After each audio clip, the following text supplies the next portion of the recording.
Shadows wrestle where the moonlight dies. Jake and Cody speak in disguise. A cackle, a creak, the screen flickers bright. Halloween, havoc in the dead of night. Into somewhere the spirits call, broken voices through the digital hall. Broken man and brother Nero rise from the ashes of their twisted cries. Into somewhere results unfold in a crypt of stories, dark and cold. The ring is haunted, the ropes creak slow. Masked faces, secrets they don't show. Cody laughs, Jake spins the tale. Wrestling's ghosts leave a phantom trail. Into somewhere the chants grow loud, echoed whispers in a spectral crowd. Broken man and brother Nero rise from the ashes of their twisted cries. Into somewhere results unfold in a crypt of stories, dark and cold.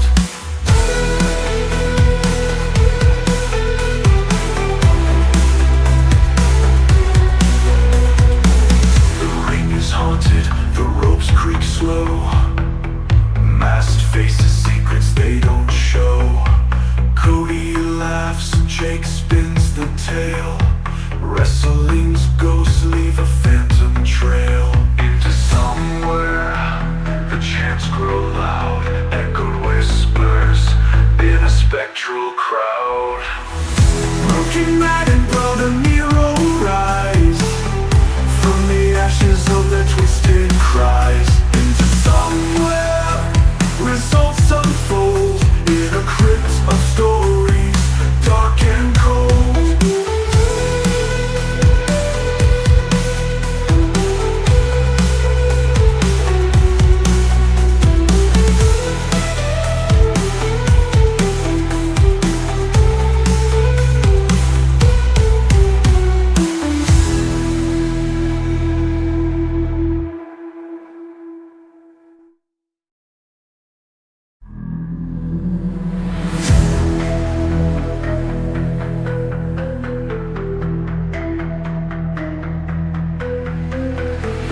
Shadows wrestle where the moonlight dies. Jake and Cody speak in disguise. A cackle, a creak, the screen flickers bright. Halloween, havoc in the dead of night. Into somewhere the spirits call, broken voice.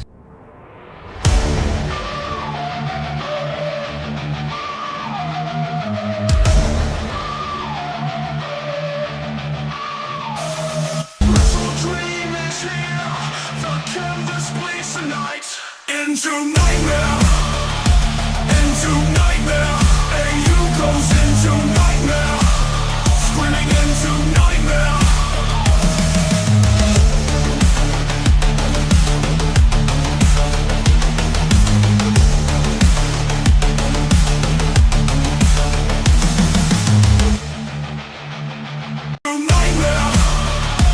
Into nightmare, and you goes into nightmare, screaming into nightmare.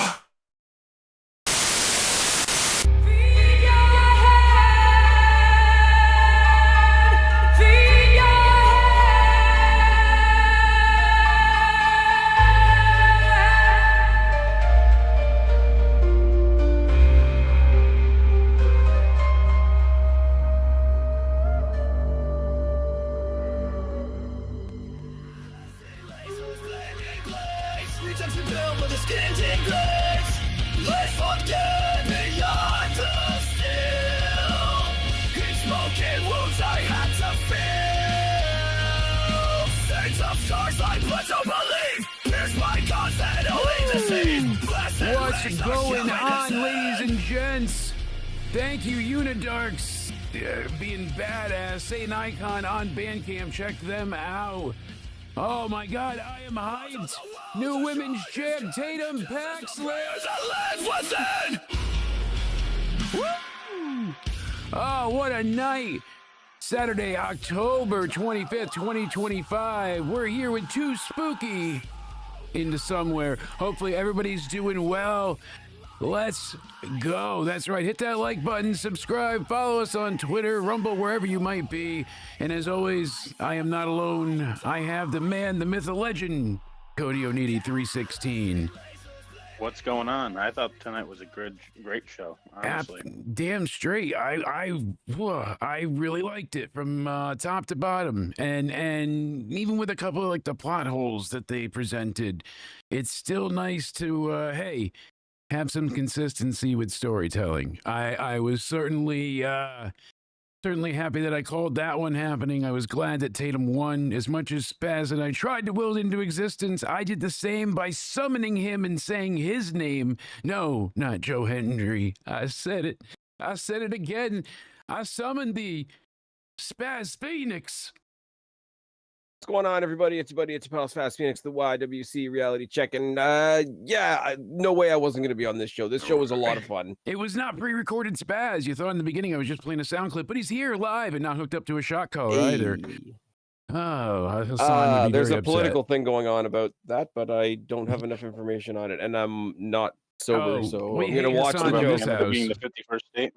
It's about Hassan Piker because he shocked his dog and then he lied repeatedly by gaslighting his audience. First, he didn't show the collar. Then when he did say, oh, the collar doesn't have a shock, it's vibrate only. Then when he shows it, there's tape on the back covering the prongs. And like the model that he has is a shock collar. I'm gonna go right away with the whole it's not a shock, it's just a vibrator. Okay, cool, asshole. Let's freaking strap a vibrator to your neck and see how much you like it. Yeah, but the reason he shocked the dog is because the dog got up out of its permanent place. Because it's supposed to be in a freaking it's supposed to be like a prop on his stage. Basically, it makes him seem more likable if the dog just stays there all the time and loves him. So first he used to clip the dog by a very small leash to the bed. Do you know what would make you feel like a nice person? Would be like if your dog wants to walk away, just let the fucking dog walk away. You would think so, but nope, not here, not at this time. It is what it is. I just it doesn't compute. It doesn't make sense, but Halloween Havoc certainly did. And we are live. Thank you to the power of XSplit. Go ahead and use code BANANA at checkout for XSplit Premium or any of their great broadcasting tools to go ahead and make yourself live anytime, 24/7. Code BANANA is the biggest discount available at this current time. No cap. That's right. I'm still hip. 20% for code BANANA. And go ahead and check out vidiq.com/into-somewhere. Sign up there to go ahead and supercharge your YouTube channel today. So go ahead and check them out, both in the description box down below. This was great. I wish I had sponsors, but I'm not as cool as Jake. Hey, rising tides, my friends. We're gonna get there. We're gonna get there. I'm seeking them. You know, it's one of those relationships, but we're all trying to be elevated. And I'm highly medicated and vindicated because I actually got a couple of funny messages on Twitter, and I ended up getting one was quite nasty, being like, "You're ridiculous. You've done nothing with yourself, with your own channel, and how dare you go ahead and say that JC's losing? You're a moron." And I said, "Well, everyone has opinions, and I think mine's as valid as anybody's. I didn't, Nope, you can F off." So I wonder how they're feeling right now. This must really upset them. But that's their villain arc. That's the moment that broke them. That'll get spun into something. I look at that. Well, apparently we are the spin-off show, right? To some. Even my hot, sexy wife stops in for this one. I'm really spoiled. Hey. This was a great night. This was a ton of fun, and it was. I'm pumped for the rest of the Halloween super themed week for Into Somewhere. We've got more with the Raw review, Into Somewhere Weekly, and our costume party on this Friday's SmackDown review and Halloween hangout with all sorts of crazy shenanigans. We're gonna have a DJ. Jake's doing all the things. Spaz is gonna get a drink, and then we're gonna do more of the things. Yeah, you were in charge of getting paper goods. I mean, we'll see how that goes. Cody had to Find someone that would handle the donkey shit. Wait, I did? Well, you were supposed to. If not, I have bad news.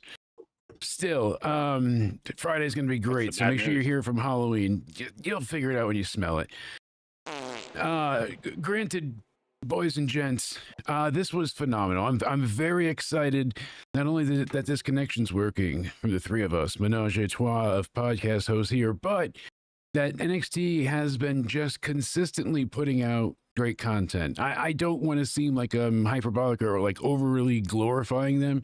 There's still problems, there's still issues, but nothing on the level that is taking me out due to being totally surreal or breaking any form of logic. Jake, you know? don't lie to anybody. You didn't watch this show. What you were really watching was Collision. Well, yeah, I had to see. Oh how yeah, they, apparently Tatum Paxley showed up at Collision. They had to So, follow up the fish tank, so I was really curious.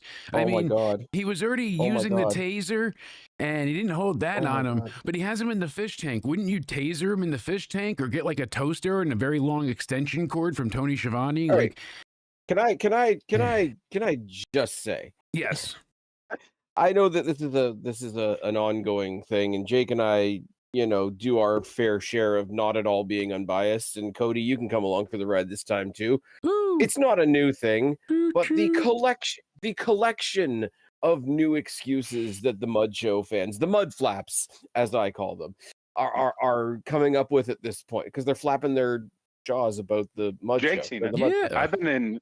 All But, of them like- went after me for the last week, and now I'm in beef with the people I support. So I can't catch a fucking But here's break. the thing. Here's the I thing, make right? terrible jokes If and mean you no cannot harm, but I have- do love okay, if- everyone. I do.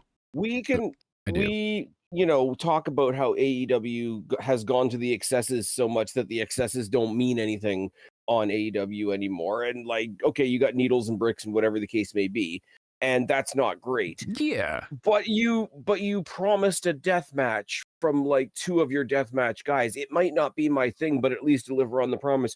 Oh, well, we couldn't because, the state regulators and whatever. Then why did you plug the match? Oh, well, we couldn't do the full match in time because, time constraints were a thing. Then maybe don't like overrun one of your kickoff shows into the pay-per-view. Yeah, maybe, But it's really not cool, have but it's really 15 cool. matches on a 19-hour card. Well, never mind that. You're not going to stop that. And I'm not necessarily an advocate for shorter cards. I just need to give a shit. I just need to give a shit about the matches that are on those cards. But well, that's the thing. It'd be nice to care, but when it's that many as well, I'm sorry, it does. It runs you down. It runs you ragged. Even tonight, when they got to here's the match thing. number 6, I'm the like, this WrestleMania- feels longer than norm, but I liked it. I liked the Yeah. pacing. I liked the I thought content. Everybody had more than enough wasn't- time yeah. on their end. So yeah, a lot of great things tonight. There was some matches that feel like they could have been a bit. To be fair, looking ahead to tonight's show, there were a couple matches that I thought could have been a bit shorter, but not to the expressive degree that AEW does. WrestleMania, that Sorry. fucking hell, that WrestleMania that everybody used as the litmus test, where like literally that it Liz spanned and others it's- went to down in Florida. That's right, 33. the one. It was like was it 7 the one that- hours. the one that ended at 1 a.m. Right? Yes, And the here's the thing. Undertaker and Roman Reigns went like 9 hours and 3 minutes or whatever. Yeah, and then they had a wrestling match. I do math good. Oh, But yeah. no, but where I'm going with that, right, is obviously, okay, you go to a pay-per-view until 1 o'clock in the morning. That's going to be hell for the people in the building. That's going to be hell for transit, communication, and transportation and all that kind of thing. Me watching at home, if it's a WrestleMania and I give a shit, I don't care that it went till 1 a.m. Yeah, I reach that point of not giving a shit in the building for All Out that was nowhere near that long. no, I get. I was that. there. They put the chamber, or they put the All Out next to the dome. There's Like, no this should way be a thing. It should be, There's but no it's way not. AEW is going to fill the dome with anything. Fuck off. I know. To be fair, WWE didn't fucking fill the dome either. I have to be fair about that. But the entire outfield was pretty much empty. Kind of like the Jonas Brothers were in the Sky Dome tonight, I hear, which, I love tuning into our friends at the Wrestling for Life Network because KJ is also Canadian and they're watching the pay-per-view, but also getting baseball highlights. Yes, exactly. So they Now this is me. I know don't what's give a going shit on. about other. We were I trying don't give a to shit go about other ahead and sports, have but certain updates throughout the night because we got game 2 going on right now. Let's see. I think it's still 1-1. I don't give a shit about other sports, but it is kind of cool to be like, hey, Gotta our not teams are touch my doing face. something. Or else I make my all self black because I'm doing the spooky season. Yeah, so I want everybody on the panel to go ahead and repeat after me. I praise Jake. No, I want you all. No, really acknowledge me. No. Before we get into the review, I want to add on top of that AEW hate campaign. Acknowledge me first. Hell no. And that's it for Cody, guys. Go ahead and check him out. And so, what are you trifled up about with AEW as well? They got you knickers in a bunch. Yeah. So I really want to know. I asked this question a lot, but what's the point of big money matches in kayfabe? Like, I don't understand. It does break a lot of the elements of wrestling, and it's like, so every match is not. There's just too many levels to it. Like, I get having a prize, but it's not a tournament prize. But it's a one-off match. And when every person on the AEW roster, especially the people that are not making diddly squat, wouldn't they be like, okay, if they're gonna get that, why can't we?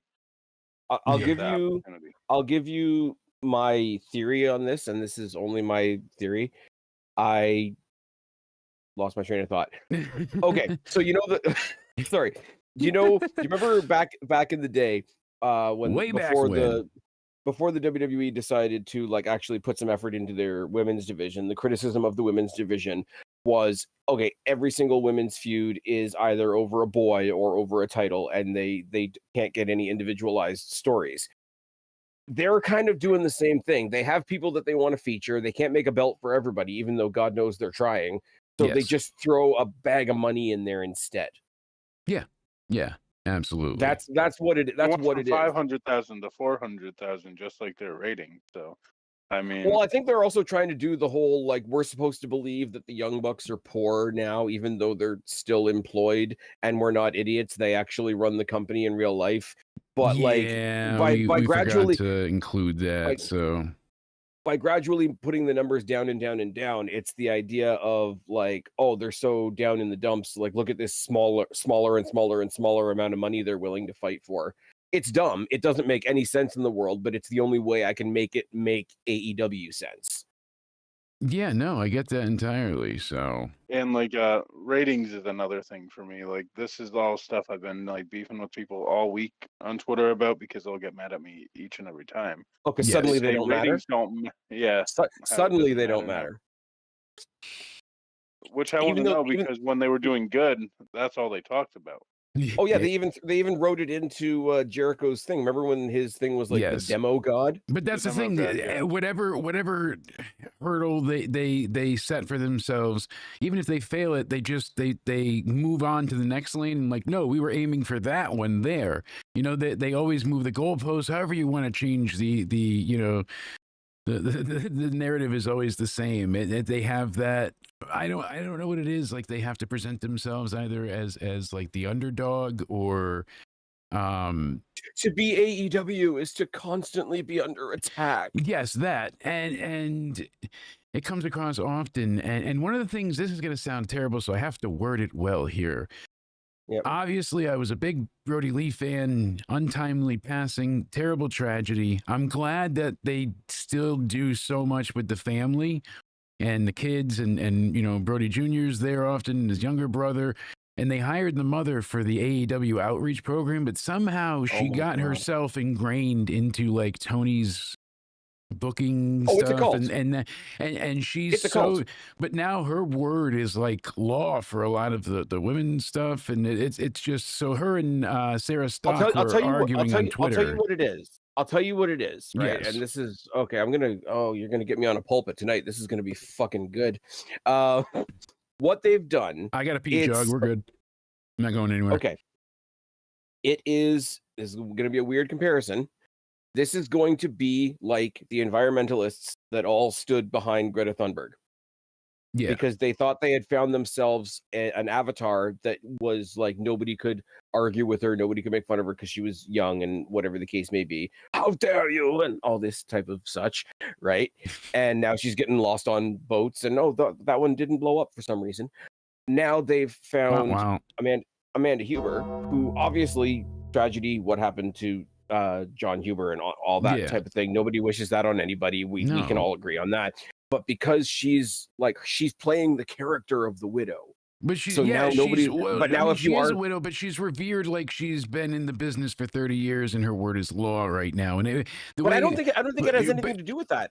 I don't think it has anything to do with that. It has completely to do with the fact that the people that she's saying what they want her to say, so they'll rally behind her. Oh, because absolutely. nobody is supposed to argue with her, because they know in an individual debate, like, it's not a Steven Crowder, it's not a Charlie Kirk. They don't have the guts to actually go out there and have debates with real people in the real world. They're hiding behind a widow, just like the environmentalists hid behind Greta Thunberg. Yeah, they went ahead and they had her go and take on Sarah Stock instead of like Tony or anybody else being the ones to reply. And I get she was upset by being included in the video, but she was praising her for the doing stuff with children. She was just trying to point out that, like, hey, you said this product's not for children. I put my kids to bed. The parents should be in charge. And her original tweet literally said mothers should change the channel. Like, that's exactly what her point was.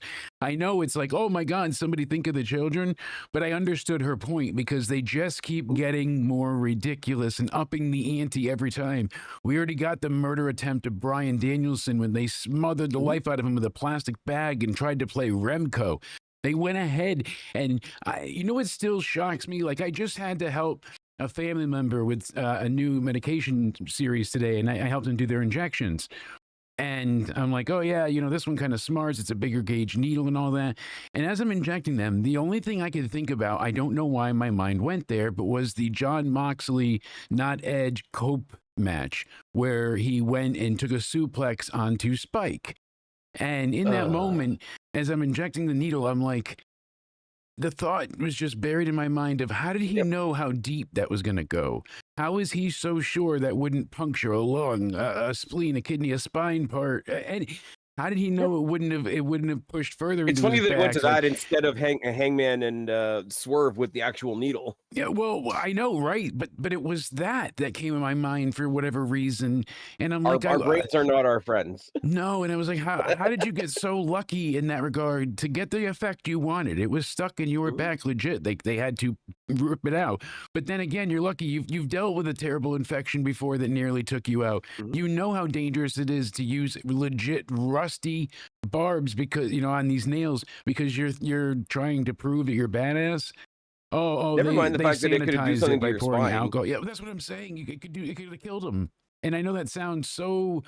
But the thing about that is, like, the new like defense they've come up with for this now, or the fans have anyway, and I think somebody named Murray and somebody named Sidgwick have always done the same thing as well. It's like, oh, here's all these people that pretend to care. They're just concern policing over AEW because they want to pretend it's dangerous. And I'm like, you just drop somebody on a legit bed of nails, except it's not even a bed. It's wrapped around a like it's embedded in him. And I got more black on me. Look at that. I'm the reverse Michael Jackson tonight. Oh my, indeed. We heard Michael Jackson references tonight. With that being said, that I think AEW is going to have an expiration date, unfortunately, and I don't want it to happen because I think AEW existing is good for wrestling, but I don't really think they care about being a business. All Tony Khan cares about, and his wrestlers apparently, is Dave Meltzer's 7-star ratings, and they can celebrate and my quick little prediction, not to be Nostradamus, I'm not original here, many have said it, but my genuine guess is there's a big issue with this whole Warner fiasco. They're getting split apart, and now Trump wants to purchase some part of it. The whole thing is just mind-blowingly chaotic. Okay, hold on. So is Dynamite going to get so small that they can host it in Trump's new boardroom? Possibly ballroom. His ballroom, yeah. Well, that's kind of the issue, because not only are they getting, the record lows again, but now on top of it, it's during a time where, yes, I know Nielsen's been adjusted, but it's also like, hey, you guys are getting restructured. We don't know how this deal is going to work out. Okay, hold on. Gotta stop you. Nielsen's been reconstructed, and like the way they do their rubric is different now. Yes, but they're still losing. No doubt about it. They're still Even losing. before If they they were get losing, but sold now to it's like Paramount. even more detrimental of a As loss that you long see as- and Paramount. drastic. I don't care how you Oh, want this to is- calculate. I don't care how you want to calculate it. As long as everybody's being calculated equally, they still lose. They lose You their put TV. less- They lose their ass in streaming because then they They have lose like attendance. and well, both because now they're not on TV and now the streaming is not drawing as much, and then the wrestlers there can't get the same types of contracts because it's not viable, and that's how I foresee it ending. Now, not with a big bang, but like a whimper. They're going to keep going until all the wheels fall off that wagon. Is Well, if my they lose guess. to Paramount, Because if yeah, they they get, lose TV and streaming, then they have to go on the internet and do it themselves, kind of like what Ring of Honor went through, and then Sinclair finally purchased them, and they're like, all right, good, we could do Fight TV and these little things, and then it really never well, got you the know what I think support they're it gonna do? needed. So the You know what I is think they're gonna Paramount do? buying try and them. going on Amazon Prime permanently, like they'll have to find some type of No. streaming Well, platform. Amazon Prime. If you were watching on Amazon Prime, most people didn't get to see the main event of Wrestle Dream. Yeah. But here's the thing. That I was bet the- you here's what's going to happen. Here's what's going to happen. And I only find this funny because in 2024 and 2025 alone, more people downloaded Rumble than YouTube, which Yes. just makes me smile a little bit. But like, I bet you at some point they come to a point where they move all their stuff, they lose all their TV deals, they throw it onto YouTube, they try to portray it as not a loss, and they try to portray it as no, we just wanted to serve the fans better. YouTube is all over the world. Look how nice we are. When Yeah. really, it's nobody wants to touch you with a 10-foot pole because you're garbage. Yeah, and we saw how they performed on true. YouTube, even when they were in front of a national audience. It didn't transcend. Oh my God! Remember through TV. Dark and Dark Elevation? Yeah, Dark and Darker. That's exactly what it was, because then they had nobody in the stands and had to use the tarps. Granted, thank Here's you the guys. issue, though. I think If that's Paramount buys that's what Warner Bros. happens. Hold on one second, because I then- got to go ahead and as we started off the show in a spooky way. There we go. All right, sorry, I knew it was going to reset itself. And Bess again. You still haven't called the Exterminator, Cody. God, you're terrible at this. Granted, yes, sir. You were saying. If Paramount purchased Warner Bros. Discovery, then Dynamite is good as done because Paramount is already in bed with TKO with UFC Yeah. and stuff. So Yes. then But the other side of that is the other body that is apparently putting a bid in on it is Netflix. And you think Netflix is going to trade WWE content for Mud Show content? well, that the sickos might think that. Oh my Yeah, God. maybe, but This you is what never I've always know. said: sports entertainment beats pro wrestling, and AEW fans will be like, "Oh, stick to your sports entertainment, buddy." I'm like, "Jackass McGee, AEW is also scripted, so that Okay, You gotta be means kidding. they're also I sports love entertainment." I love the argument of we're real wrestling, we're real grabs in their sports entertainment. Meanwhile, they've got an alien, a zombie, a dinosaur, Tarzan, matches in orange juice, matches in dentist chairs. And here's the thing. TV is one thing. Take TV out of the equation for a second. The fans and the wrestlers would rather be in WWE.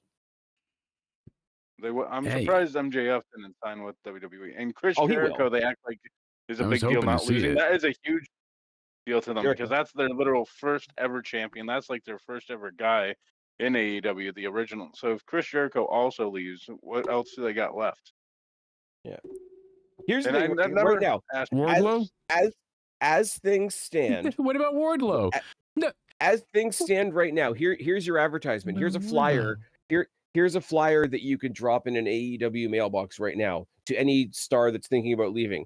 Hey, if you want to leave AEW and come over to WWE, you could potentially be the women's North American champion, the men's North American champion, the NXT champion, or the WWE champion main eventing 2 back-to-back WrestleManias. It sounds good. Or you could be in. Or every you, title you just named is more prestigious than the AEW Yeah, World Heavyweight you- Championship. No, but I'm just saying, like, well, Mariah you could May, also Ricky be Starks. Andrade. I guess we still can't say it, but. Oh, All right, he's yeah, we can- apparently coming back to WWE, like I said. Well, we He's can't got say anything about 11 that because months. AEW loves contract tampering, moving swiftly on. Yeah, so I Even wanted to though bring Tony this up Khan- because Collision tonight was the other night, and I was like, all right, so we got their all-star lineup, right? It's supposed to be going on. The Young Bucks lost, right? And I didn't see any bit out of it besides that. So the Young Bucks, Nick Jackson with FTR, Dax and Cash taking on Jack and Luchasaurus, Jurassic Express with Jet Speed, Kevin Knight, Mike Bailey, for an all-star 8-man tag for $400,000. So now they won the money, and they basically gave them money after the match, and that's when they still It's got lame. attacked and didn't help them. So whatever, it was How are they stupid even, and ridiculous. back together still? I still don't know how they're together again. Who? Jack Perry and Dinosaur? Because Jack Perry came back after playing a large role in fucking over CM Punk, which makes him a babyface in AEW, and then they put on a song that everybody liked and everybody forgot anything that made any That's sense. how you know they're not a real business, when you choose Jungle Boy over CM Punk. Yeah, well, Fucking kidding me. I'm telling you, man, next year WrestleMania, we're getting the fuck you Tony main event match at WrestleMania. Were you fearing for your life? CM I Punk and Cody. mean, you don't know. You could. If Were they- you If might the be Young fearing Bucks for go to your life. WWE, WWE's gonna capitalize on that. They're gonna WWE doesn't play around. They're gonna be like, you motherfuckers are all gonna work together whether you like it or not. And the three of us No, do no, agree. no, We don't no, want but here's AEW to disappear. I just wish they would learn from their mistakes. You going just to, went to. because We're going to I their want live them to wrestling. disappear. We want to see them live, but I wish they would correct themselves. It's good to have competition. It's good. It forces creativity. It breeds new life. We need an alternative so people can get pay increases, and so there can be changes and evolution in booking and the locker room and etiquette and all this shit. Somewhere Tony we've seen Khan change. is a mystery. I genuinely want to see AEW continue to, well, not continue, but I want them to thrive again as they were at one point in time. And I don't And know. never got I love how they this is feel- where Jake and I differ. Well, here's the thing, though. They're stuck in a perpetual cycle that just never ends. We're right back to where we were exactly six fucking years ago when they started this. We had Jurassic Express and the Young Bucks taking each other on. Like, this is not evolved. This hasn't changed. Like, Because why are they back together? Why is Jurassic Express a thing? All they're doing is taking their little YouTube circle jerk and putting it on TV. That's what they're doing. But they don't call it a BTE episode. So we'll try and figure out in a little bit. We'll try and get the full here's the collision thing. report that it wasn't all spoiled during the week. But here's the thing. Let me ask you something, right? How many people are on that AEW roster right now that were better used in NXT, better used in WWE, better used in TNA, looking at people like Speedball Mike Bailey and Josh Alexander, Matt Cardona, there's been Matt Cardona, I know we're Deonna forgetting Purrazzo, people. Athena. I know I bring up Athena as like the number one with a bullet example most of the time, but Jesus Christ. I think chat might be onto something. Not having Slim Jim tables, Paul. I mean that is a true thing. I mean that is pretty lame to not have a Slim Jim table. What up? I never got to ask you your opinion on this one. This is the last thing I'll touch up on before we get into the actual review. But yes, sure. This is where my heat really got caught fire this week. Mercedes Moné, having whatever amount of belts. She's trying to have as many belts as Don Callis has family members, obviously. So, oh dear. Well, Don Callis so used to keep it in his think of pants. this? Really quick, because So what do you think of her belt thing? Spaz, I Is want it your full because of opinion. the Just to give Here's context, the she's thing. now has over. Oh, did she get it? I believe she got more belts, but she had 12, and She has 12. Yeah, the one she won in Winnipeg was the last one. so she's literally gone ahead and amassed this great collection of belts, but a lot of them either like I don't know how the Owen belt is really a belt she carries around because that was a tournament you won and they gifted you a belt for winning, but it's not a belt that's you're not defending that. Okay. See, here's the thing. Here's the thing. I will Some let of that these go. belts, one of the belts is from Poland, another one's for. She is never going to defend any of these, and they're all worthless. Oh, Ultimo Dragon, he had 8 titles that were previously prestigious. They even had the WWE Light Heavyweight Championship in there until they got caught. I mean, cease and desist my ass. What are you going to do? Yep. So please, No, what here's the are thing. your thoughts? I want to know. Her treating the Owen Hart tournament thing, and let's be real, Martha Hart and Tony Khan are only doing that tournament to spite WWE. But them treating a tournament title belt like a title is the kind of wishy-washy logic that wrestling does produce sometimes. That doesn't bother me so much. But they never counted the It's FTW title as like an actual title. Like they always said like it was an unofficial, like they recognized the Well, that's the lineage, thing. but it wasn't an official AEW title. This is it's not a wishy-washy, but defendable title. It's bullshit. No, It's just it's not. because she needed more belts to add to her belts. Like she needed a belt for It's her true. belts. It's true. What I'm saying is, I don't have anything nice to say about Mercedes, but what I'm saying is that them deciding to treat it like a belt, all that really is Mercedes Moné being obnoxious as a character and saying, well, of course this counts as a belt. Like, that's the kind of wishy-washy thing wrestling does. That part of the logic I think there's doesn't. a difference between being a heel though than the kind of heat she has. I don't know. Oh no, she's got heat because she's terrible. She's got heat because all of this. Her fans say I'm a retard and that she's just a heel. That's all I've gotten from her dumbass fan base. Okay. Well, that's because they're all in a cult. AEW fans, Young Bucks fans, and Mercedes Moné fans are like one grotesque hive mind. We're talking about a chick that has more forehead than me, and that's saying something. She can't wrestle. She can't be a character. She just goes out there and like says love me, and everybody hates her. And it's like, oh, look at that great character work. It's like, no, they just would rather see anybody else. Like, I don't like the Young Bucks, but I'd rather watch a Young Bucks match than see Mercedes Moné on my TV ever again. Her. She and people could. So I got a comment left on the YouTube the other day for the video I put up recapping our Mercedes Moné record-breaking 12 title, highlight, and I said the titles are meaningless because where she amassed these froms, poof, I'm good and high. They went ahead and there's these small indie feds, opposite sides of the world in some cases. Yep. She's and not she was going shocked that these places had more attendance than AEW. She's going to do what Ultimate Dragon did, I guarantee, where she's going to do one job and lose and then give them all the belts. And here, this is your problem. That's what Ultimate Dragon did. He was like, it's moving on. And then that thing moved on several times. What I've heard is even worse. All these people but they said, I'm hating for the wrong reason. She's good at what she does, and my opinion doesn't count because they love her. And I said, I'm not blindly hating. That's not my stance whatsoever. No, she's terrible. I explained what I just said. I said, but I feel my opinion counts as much as yours. I said, don't take me as rude. I said, what about her title reign are you enjoying? I said, and we didn't really get that. She said she's doing better than she ever had. I said, but here's the thing I disagree with. She was way better off. She has been handed so many things throughout her career, for whatever the reason might be. She's been a benefactor of like, she was all right. The first ever for the you could say NXT, she worked her ass off and earned her way there. But when she got to the main roster, she was basically thrown into just to be, Charlotte's rival for the very beginning. So she slowly built up accolades of the first women's Hell in a Cell, the Rumble, like all these big to do things. But then she was continually like, that we're going to split up the women's title. There's going to be 2 titles, that kind of thing. All right, here, you're the champ now. Like they continually gave her, all right, here's the women's tag titles. We're going to give you this main event. We're going to give you, they just presented her while there were so many other people working just as, if not harder.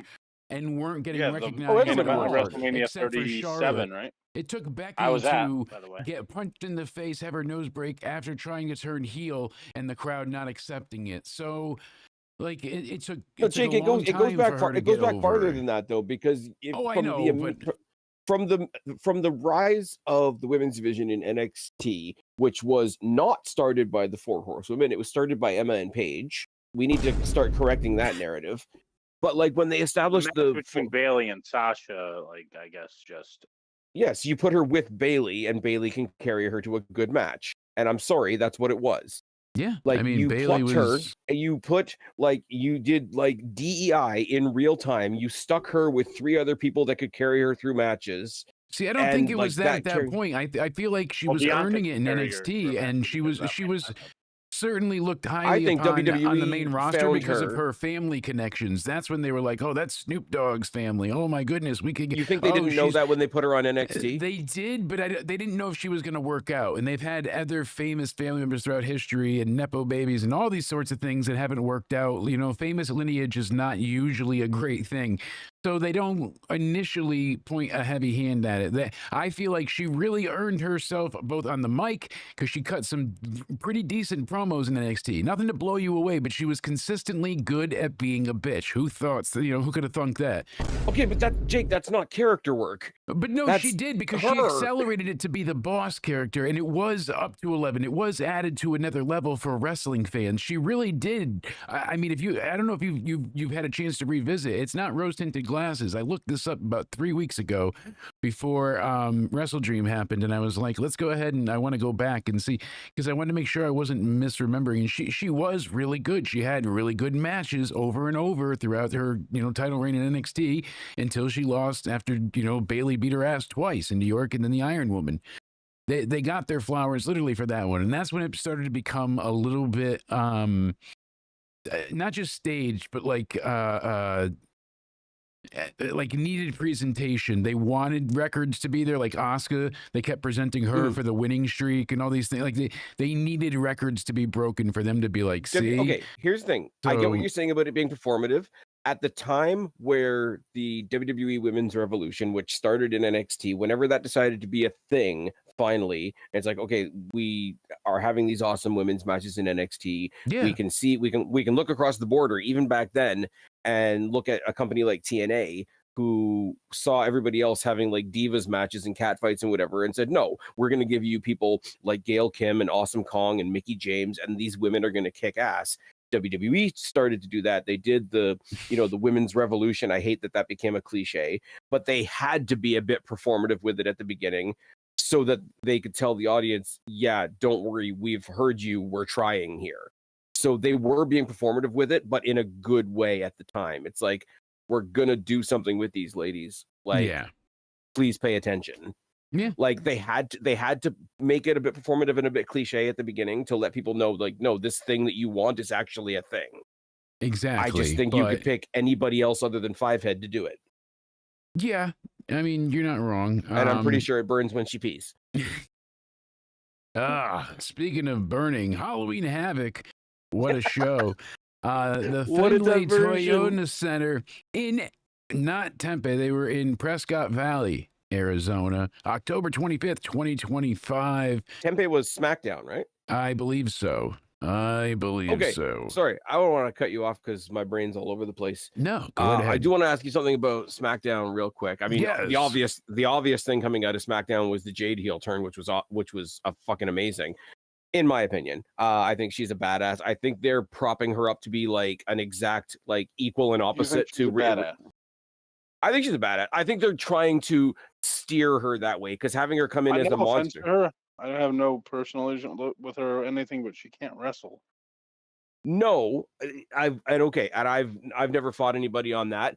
But where I think she does have it is all the natural come out, have a big presence, have a star power, star quality things that are harder for people to pick up. And I think the wrestling is going to come because they keep sticking her with way more experienced people. Absolutely. So you get the basics down, and then you learn everything else in action. Yeah, that's why you have to have those. The whole charisma character, like she walks out, she looks like $1 million. She walks out, she looks like a fucking star. The stuff that you can't exactly teach people.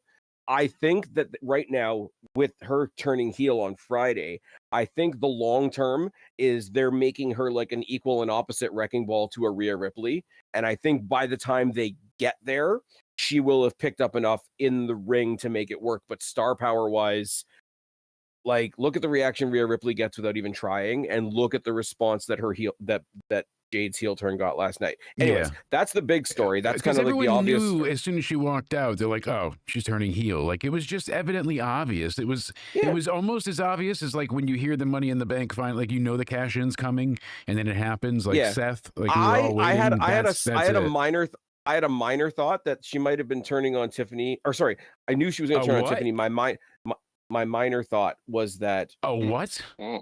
What? I had a thought. Yes. I had a thought. It happens. A tiny thought. My other minor thought was maybe you're gonna get us taken down. Jesus, don't admit that on there. Fucking Christ. Oh God. Hit the dump button. Anyway, Lawyer. Cover us. 99% sure she's gonna turn on Tiffany. 1% is she just gonna come out there and kill Julia and be the women's US champion, because I don't want to see that. I think Tiffany can drop the title at this point, and that can be a thing moving forward. Anyways, what I meant to say is my time traveling lawyer says you meant a lesser thought. Thank you, sir. Lesser thought. Yes, yeah. We all learn.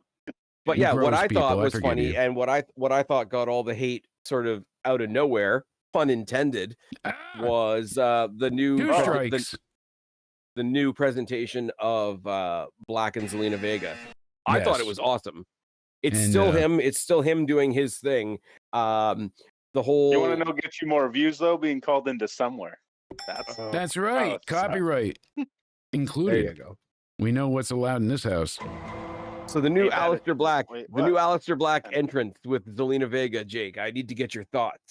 We got Scarlett and Cross at home, guys. Like immediately, we all thought it was Timu Crosses because they're doing almost to a T, like a parody of what, not in a negative way, but like they're miming how they would act together for Scarlett. And when he walks out, he's stoic. Like, all right, so they're similar Gothic-esque characters, but Zelina. No, like the way she's acting is this. All she's not doing is singing. If she was singing, then damn, it would be spot on. But I don't hate it. They're paired up now. It's a good reason. They're going to be traveling together, husband and wife. Here's my point, though. There's 2 points to this. Because yes, I get it. Like the similarities are there. The similarities are going to be called out. Everybody that doesn't like WWE will immediately side up with whoever the last person to leave WWE was. And I get that. What's that? I find this hilarious. We're almost an hour into this, and we still haven't covered. We haven't touched. Well, yeah, because I like to derail things. But here's the thing. All good. Right. Let's keep doing it. Other than like, okay, if you watch that entrance, now you and say derailed. Oh, you're killing me tonight. Out of nowhere. Well, wasn't there a truck accident down in the States somewhere that we could talk about being derailed? Anyways, moving swiftly on. If you took her out of that, sued by multiple people. Oh my god, it's fine, and somebody will call me racist, I'm sure. But if you took her out of the remember I was the one that I was the one that said Athena is better than Naomi, and that I'm appropriating skeleton culture. So I'm white appropriating, right? Because their bones are white. Skeletons. All boners matter. I think that's a good slogan that they could really get behind. Get a good old fleshy sword fight going on. It's fine.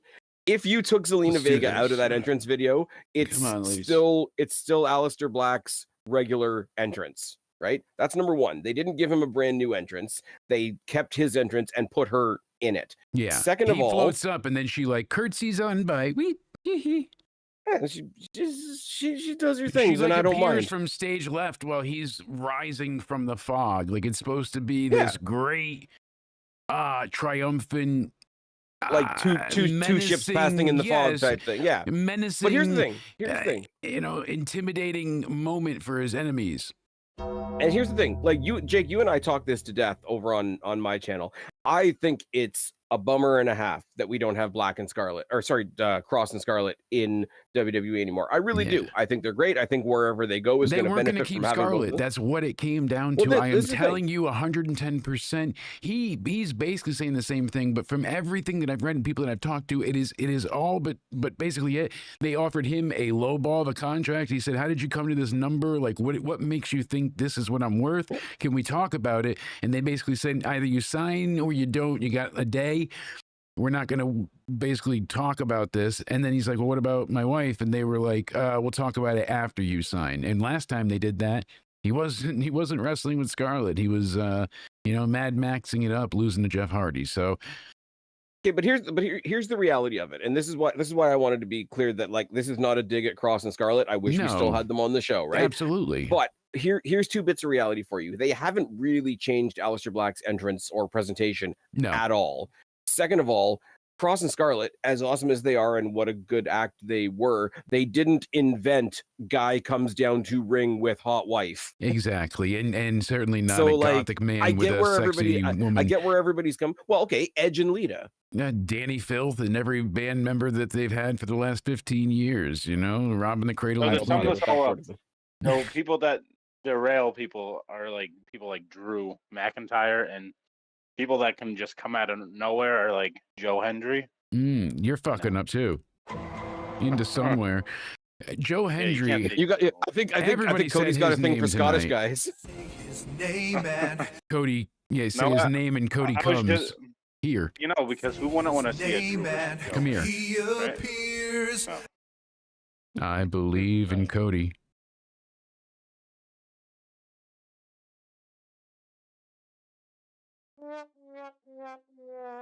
Well, now you're going to made it awkward. Good job, Cody. So no Drew versus Joe. No, it's I don't think it's happening. So what I want to see from SmackDown, we're not quite getting what I was really enjoying, which was the tag division. I liked seeing DIY, the Motor City Machine Gun, Street Profits.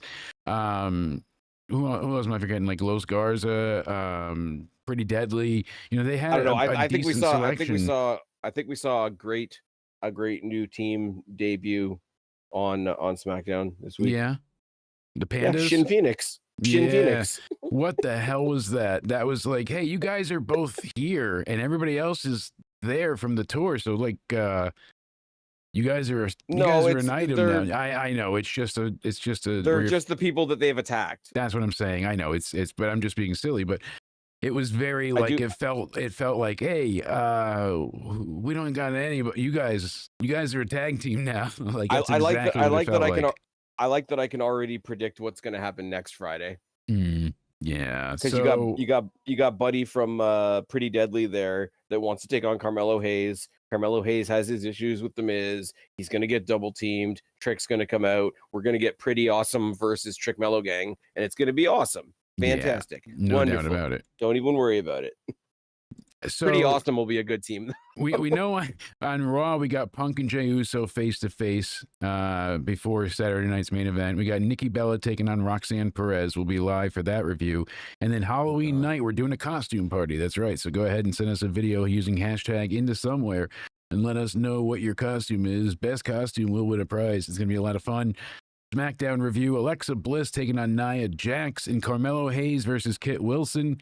We'll be having a ton of fun. Make sure you go ahead and hang out with us. Bring your party Those just favors seem and like treats. interesting matches. Come for a great time. It'll be a extra spooky night. I'm excited. I enjoyed SmackDown. It wasn't, knocking down walls and breaking down barriers, but it was still it was better than most of the shows have been pretty consistently. So I missed the tag stuff. JC Mateo mattering. looks like the Stay Puft Marshmallow Man. Yeah, they all look like pandas, and then he just stands out. So there is that. I mean, a little the rest awkward. Of them look fine. Freaking what's his name? Tala Tonga looks like goth Weird Al. I mean, we got Tala Tonga, Loa, Tala Tonga, Tonga. I mean, if we want to have like champion versus champion, we could have Tiffany Stratton versus Blake Monroe. Do a Spider-Man match. Yeah. So, but anyway, speaking about any Tongas or anything, if they do the Wyatts versus MFTs at motherfucking War Games, I will not review that show whatsoever. I know. I will watch. It might I will happen. watch the fuck out of that. Just like I I'll appreciate when you guys hit the like button. Is that Saturday? I'll go and watch Collision that night if that happens. How about that? I will you're gonna watch the punish fuck yourself. out of that. I'm part of the problem. Oh, one of the things I didn't mention before is that going to AEW Live. You just went. Liz is going. We've gone not that long ago. Like I support going. Like that's not the issue here. Like and live wrestling is live wrestling. Anytime you can see wrestling Of course, live, yeah. people are always going to enjoy it when they're there, of course. But like I have problems with the TV product because a lot of time it doesn't feel like a TV product. It feels like somebody's dreamed up fantasy federation that they have in their mind. It makes sense, but they didn't fully explain the steps, and that's someone's the problem. just trying to get a 7-star match rating from their daddy Dave Meltzer, and so they can all, like I said, mean, gang all up in a joking circle aside, and that's circle certainly each other. part of it in the sense But that I don't think that's there's joking. I think that's all I think totally there is a desire to receive positive praise, especially when so many people are so hypercritical. I'm sure that is important to have that. 7-star rating. Everything's great. I mean, Anyway. People, Fuck, you just made me they- spit my drink. They do the PWI 500. I mean, they made Masha number 25 because she's exceptional at intergender matches, looking strong, beating men. Did you show Spaz that we got a message from Tony Khan himself? I asked him a question. Oh, I know. I Oh, no. the other night in I don't know Wow. if I still have that clip or not, but we didn't really know what he said, so we tried to figure it out several times, and I have it right here. Oh, I think so- he said into somewhere is great, didn't he? Well, I thought that's what he said. I thought he said that. I mean, that's what a few other people said. He said too. So. Yo, into summer's great. Oh, like that's exactly what I'm hearing. Because here's what happened. You didn't see this on TV because we sent Cody to do the media from Into Somewhere. So he gets to the arena. He doesn't go to the backstage like press junket. Why? Because he's got to go get his popcorn and his T-shirt. I'm like, dude, they're gonna give you merch and stuff. He's like, no, I gotta get. I'm like, no, just go to the. So he doesn't go backstage. Doesn't meet anybody. I'm like, all right, well, at least I'm like, they've got you a really good seat up front. And he's like, no. You're sitting in the back of the arena for whatever reason instead of sitting on the floor. Fine, whatever. Okay. I asked him if they had Live Dom T-shirts there. I know. We're gonna get to it, and they kept asking where his handler was, and he's like, no, I'm pressed. And I'm like, they're like, oh, we're very impressed. And he's like, no, I'm pressed. And they didn't believe him, and it was a bit of an embarrassment for the brand. I do say I'm concerned we may not be allowed back again. But Cody had the camera with him, and I'm like, you're gonna ask Tony one important question, and I don't care what the question is, but get him to say Into Somewhere, and that's what we wanted. And it's supposed to be Into Somewhere is great, and everything's great, and this is the message that you got recorded for us specifically for the show. Well, Okay, Jake, I don't want to cut you off yet again. I don't want to cut you off yet again because I've already done that several times. But look Please, at the sir. freeze frame. Look at the freeze frame you just had up on the screen there. So can I get that freeze frame up there one more time? Uh-oh. You don't have to play the video again, but can you get that freeze frame up there again for me one more time? It might have to go around in a circle. What was it? What do we got? I could pull it up. The Tony Khan thing you just played. Oh, yes. Him talking about the show. Yes, I bring can up pull the- that back. Gotcha. Just bring up the freeze frame for a second. I don't need to hear him talk. Again. I can do that, but it's gonna make him talk. So there you go. Freeze frame. Okay, look at that face. Yeah. Are you telling me that man is not on like several substances? No, that's my buddy. Oh. He's talked to me on Twitter. We got to go to Grand Slam. He would no. That guy's on crack. No, That guy- No, Tony's a good guy. that guy- He works hard. Like he's worked That guy very is- hard to get That guy's the where guy he is that today. that guy's the guy that even Jeff Hardy had to tap out and say, "Hey guys, sorry, this is too much for me." I mean, And he's carrying the belt. it And is he's carrying the belt. it is a little spooky. I'll give you He's that. carrying the belt. And it's like seeing Konosuke take a shit with the Cody Rhodes neck tattoo belt. Yeah. That's also a thing. Oh shit. Sorry. Somebody dropped this. Hold on, let me give it back to him. There you go. All right, we're good. Maybe we should talk about the show. Well, no, this is all relative, my friend. You know It why? is. Because What comes around is all around. there are so many things going on right now, and so many in the wrestling world specifically. I'm saying there's so many different elements, people working together. Like, I don't want to attack AEW in any way, but like they're working with CMLL feels very forced and heavy-handed. As where the AAA thing, yes, they bought them, and that's why they're doing. But they were working with them beforehand and helping out here and there.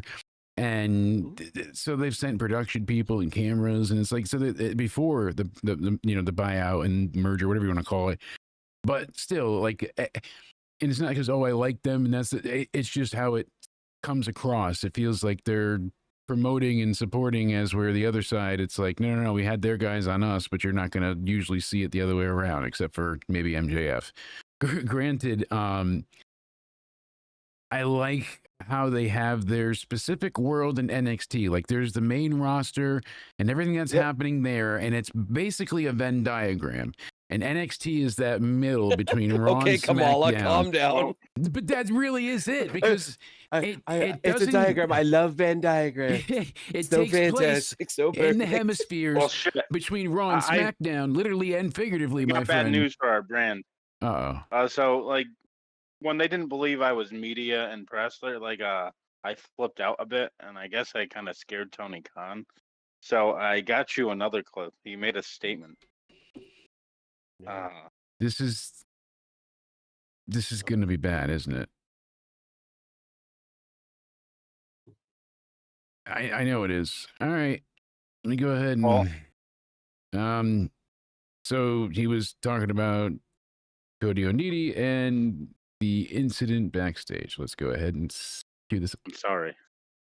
I've been going to wrestling shows for over 30 years. I've been producing them on this network for nearly 4 years. Never in all that time have I ever felt, until last Sunday, that my security, my safety, my life was in danger at a wrestling show. What did you do? Okay, so actually, this, no. You know what? Because if I don't know, then I can't. Then you're not liable. You. Yes, and then the I smelly know. AEW sicko. No, listen, I the know, smelly no, AEW sicko was I know funny. And I just nothing. told him I he should take a can't. shower because So, he smells horrible. Then he was saying something know. about how he lives in his basement. Back to the Jake show. All right, so listen, NXT Fire, great show, and it was hands down the best PLE in all of October. That's a hard bar to excel away from, because don't forget, there's you were been a crown talking jewel about this month. You were talking about all the different crossover that's all kinds of fun and magical, and I don't think I got a chance to ask you this yet. Oh, fuck Because it. I'm gonna divert again. I'm sorry, I shocked him a little too hard, and Oh no, he's foaming a bit, dude. On your side, dude. Recovery. I think should I show? I'm just gonna do it one more time. Might bring him back.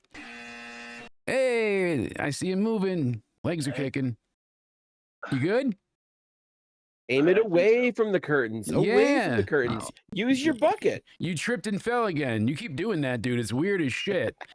So, mom's Okay. up. I sent Tony Khan to get us some Cokes at the store, and then he came back with some powder. You just keep. I think you're hallucinating from all the sleep that your eyes got all narcolepsy is bug-eyed, causing you. big and bug-eyed, and I don't know. All right, here's one for you, Jake, and this is gonna be like a whole other kettle of fish. I don't believe in shock collars. That's probably a good thing. Oh, so we talk about all the companies. We talk about all the companies that WWE is working with now. They got TNA, they got AAA, they got NXT, they got Noah, they got Evolve, they got all this stuff that they're doing, right? On the other side of the coin, you have AEW that works with New Japan. So I got to know your thoughts on potentially Tanahashi versus Nakamura at Wrestle Kingdom, because that's interessante. Yeah, I want to give a damn. And I don't necessarily care based on who it is, but I care because politically it's a fun conversation. It'll be clearly the hot button topic that they're going for, but Wrestle Kingdoms haven't, like, I was not like the faithfulest of New Japan watcher, but I did watch rather regularly, especially like I don't give a shit about the show. No, I know that, but I'm saying, like, but even then, I always didn't, like, you felt compelled, and like you had to see the Wrestle Kingdoms, and I feel like the last 5 years, since Omega Jericho was Wrestle Kingdom, wasn't it? The Omega Jericho match was Wrestle Kingdom. Yes, 2017. The Alpha and the Omega, or 2018, one of the two, in that range. It's the only New Japan match I've ever watched. Yeah, and that's what proved that AEW could be a thing, and Vince was not happy in the end. And I'm not saying, ha ha ha or anything. And I'm not even saying this to dig at AEW in this one specific case. But I just think because they have this working relationship with New Japan, such as it is, WWE star coming in and doing the retirement match apparently for Tanahashi is, as I say, I don't really care about the match. I don't really care about New Japan. I do care as far as a like pieces on the wrestling chessboard. It's an interesting conversation it fits there, to have. but it's not a. Guess what? We were gonna have Mania. It was gonna be great, but now it's not in New Orleans. We're giving you money in the bank in September. That's your make good, and instead we're gonna go ahead and we're gonna call it a day, and we're gonna ship that one back to Vegas, and then the next one. Yeah, but if Kenny Omega showed up in Las Vegas, then talked about how much this win means. I mean, could be crazy, could be nuts. Anyways, you want to get nuts? You want to get nuts? Let's get nuts. Talk about Mike Rome being Art the Clown. That was fantastic. I love that callback. Nice little, especially after the Rhea and Art the Clown costumes thing that she did, the concert thing that she did, where she was like killed on stage. But apparently Art the Clown's going to be a thing. But I never got back to the thing we were talking about a while ago. The I'm really not that a fan of them. I wish I could like them, but their music is I don't know anything. It's I don't know anything about it's them. metal and screaming and then singing the chorus, but it's both very generic metal in the sense of like everything's down to a specific formula for the genre, and everything they make is horror based. So every song has a theme from a horror movie. You know, Jason's gonna hunt you down and Voorhees is gonna kill you. Like those are the kind of lyrics because they all. So it should be right up my street then. It should be, but I've it's very like verse chorus verse sing chorus pretty breakdown. Throw in some sound effects, and then all their videos are like 20 minutes long because they tell stories in their music videos and they connect. Yeah. I think Cody and I are cutting you off for the same reason. Liz is in the chat saying, should she take an Into Somewhere sign to AEW? Yeah, I mean that would be great. Yes. Absolutely. So that'd be cool.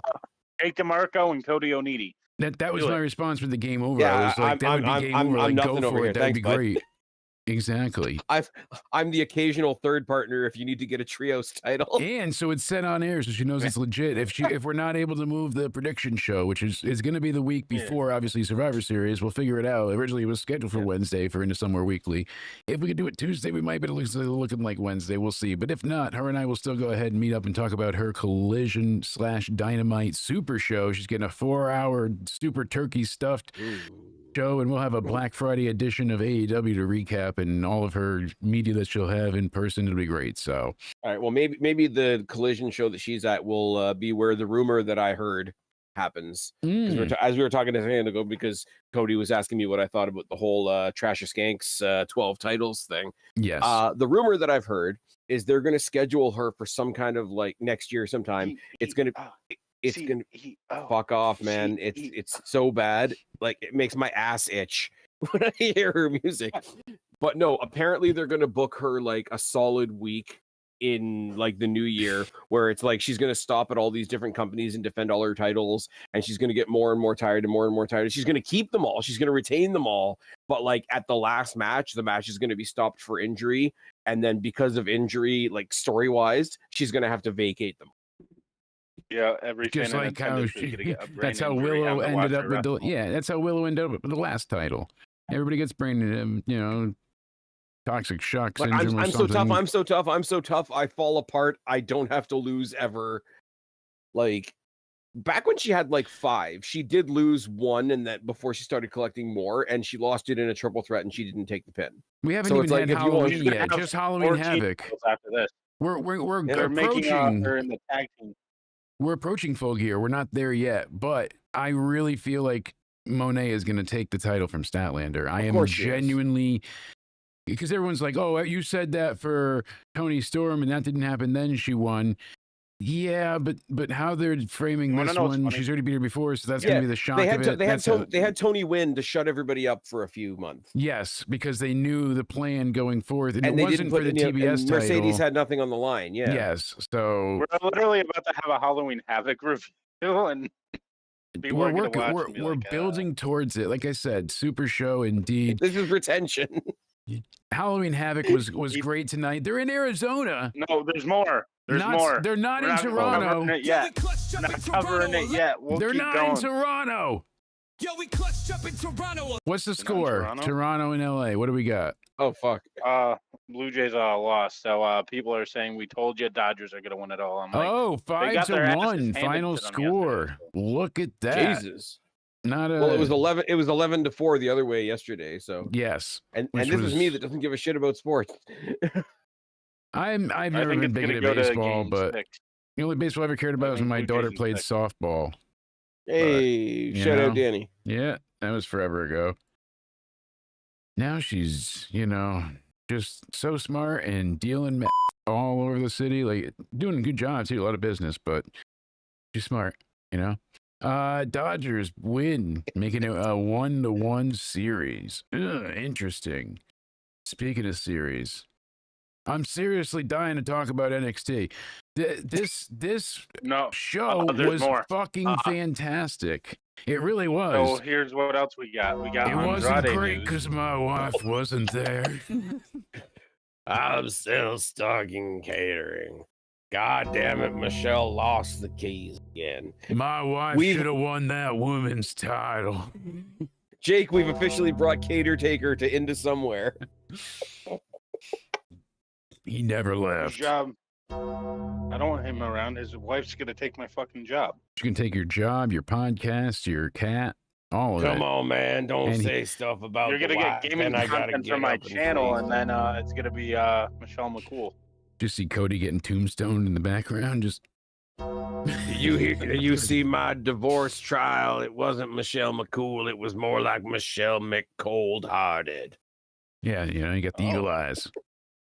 Oh my God.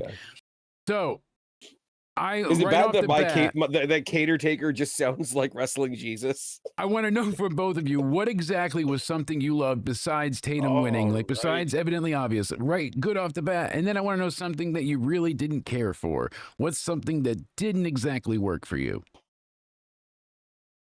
I don't like the iguana stuff, really. Oh, I me and think Cody are that's- gonna fight.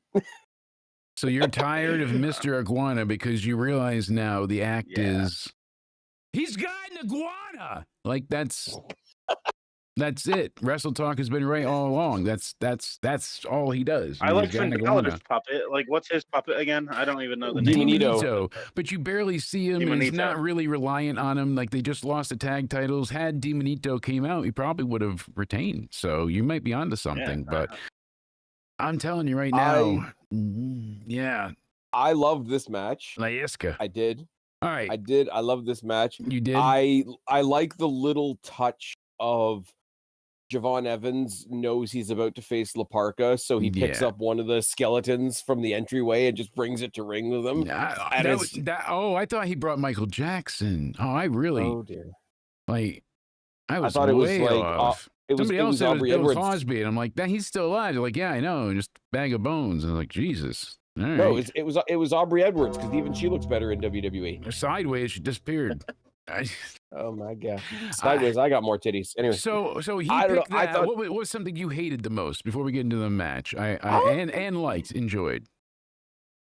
I didn't hate it. The negative that I can pull out, if I'm going to pull out a negative, Yes, overall. the main event, I didn't not like it, but it sort of doubled down on what we said in the preview that the main event didn't fit the rest of the show. The rest of the show was Halloween stuff. It was, sort of dramatic stuff, something a little bit fun. It allowed you to not take it too seriously. It And got then too you had a spooky. regular pay-per-view match at the end that was good, and I would have loved it in different context. If it was a regular, like if it was a takeover, I would take that as a takeover main event. Yeah. I wouldn't take it as the main event of a You want to Halloween know what show. I want? No.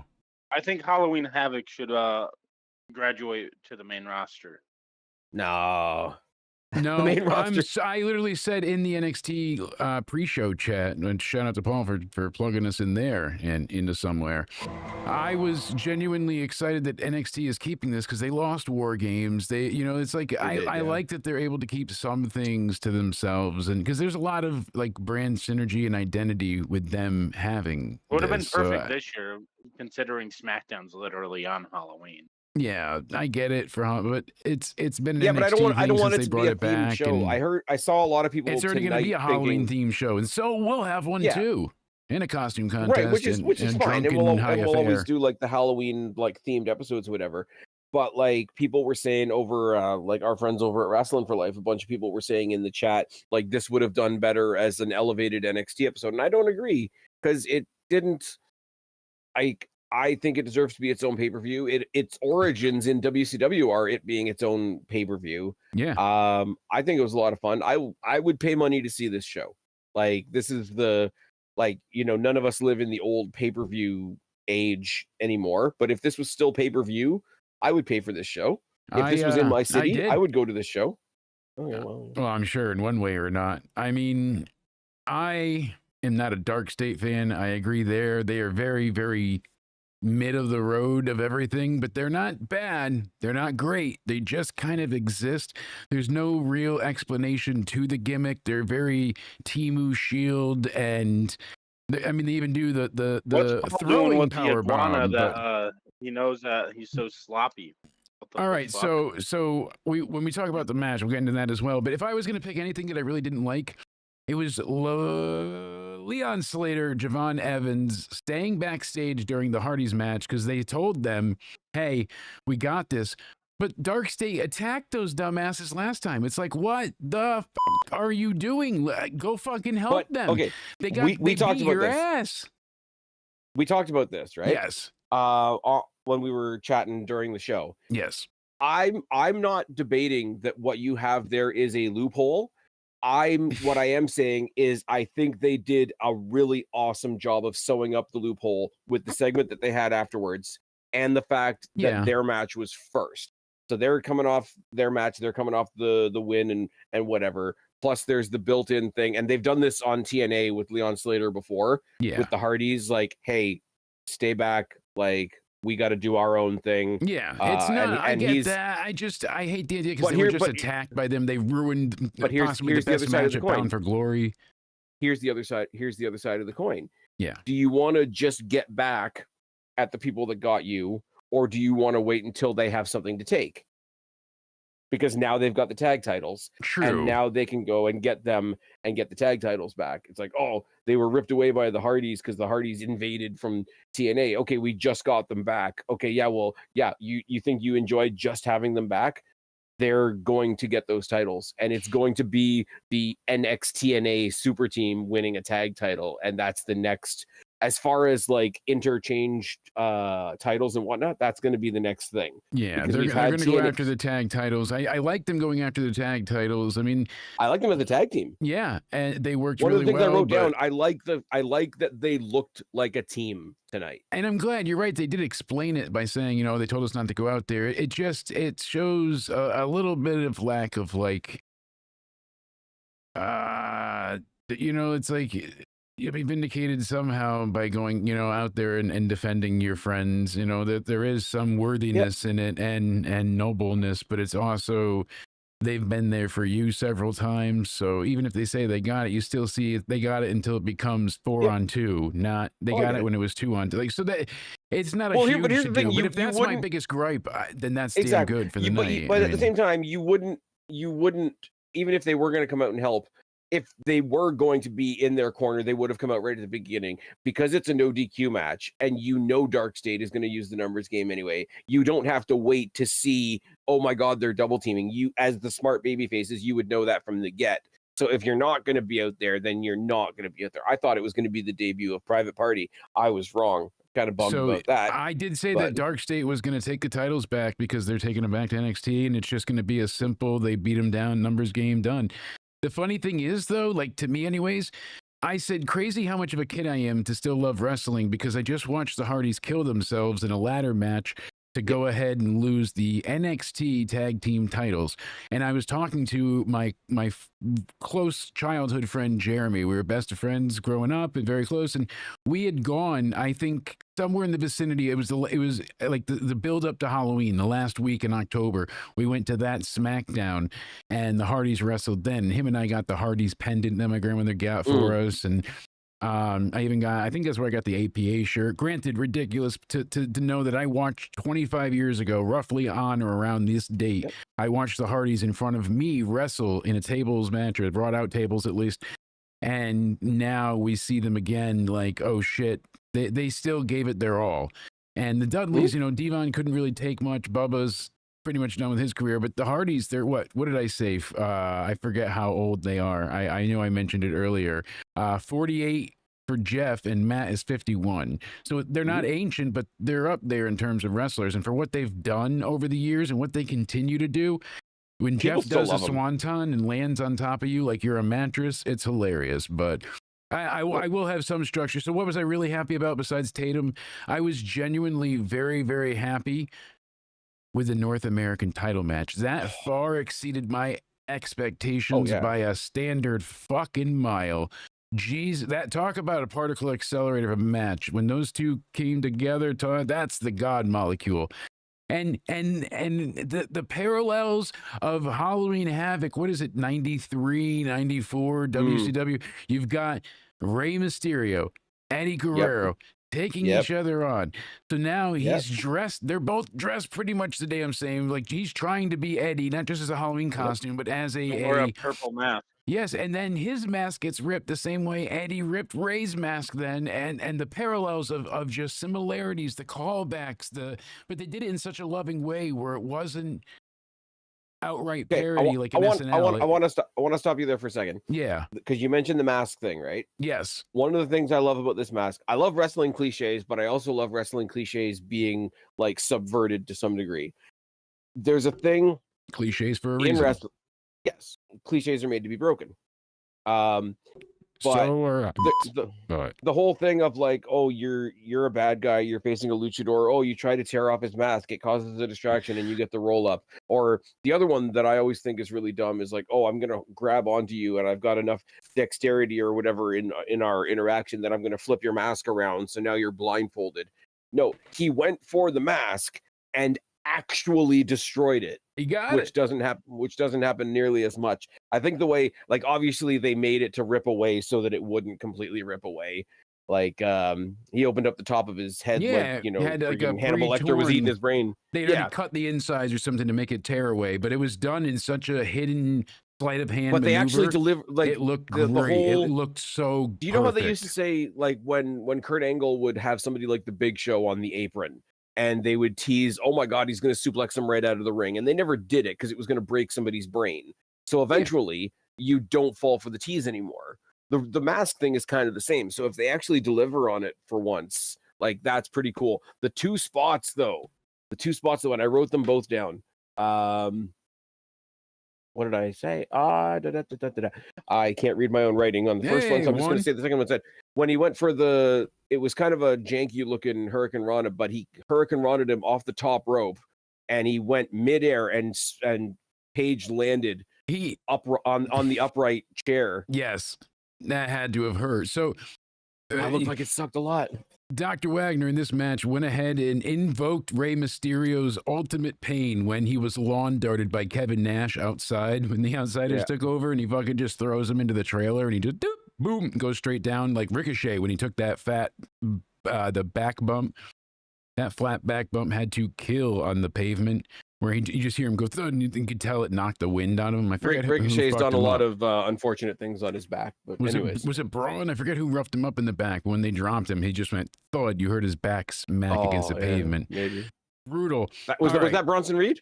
It could have been one of the two. Okay. It might have been. The other one, okay, right. I remember the other one. What I saw when they pulled out the table from under the ring and the legs were up, and he did the drop toe hold on the throat on the thing. The worst thing I ever saw. Too. The worst thing I ever saw like that was there was an X Division match in TNA, obviously, and I forget who he was facing. It was Josh Alexander, but he suplexed them, so their back landed on the upright legs where it kind of forms that U shape. It's so jagged and it's so dangerous to look at because you see the spikes of the feet sticking up as well, and it's like that could go really bad. That could go really, really bad. Loved that, and we kind of called this as well on the preview. Loved the half sugar skull paint on Ethan Page. Yeah, really, that really was good. great. Looks so Could have good. done Day of the without- Dead match was like, all right, cool. It Could have was, done without something.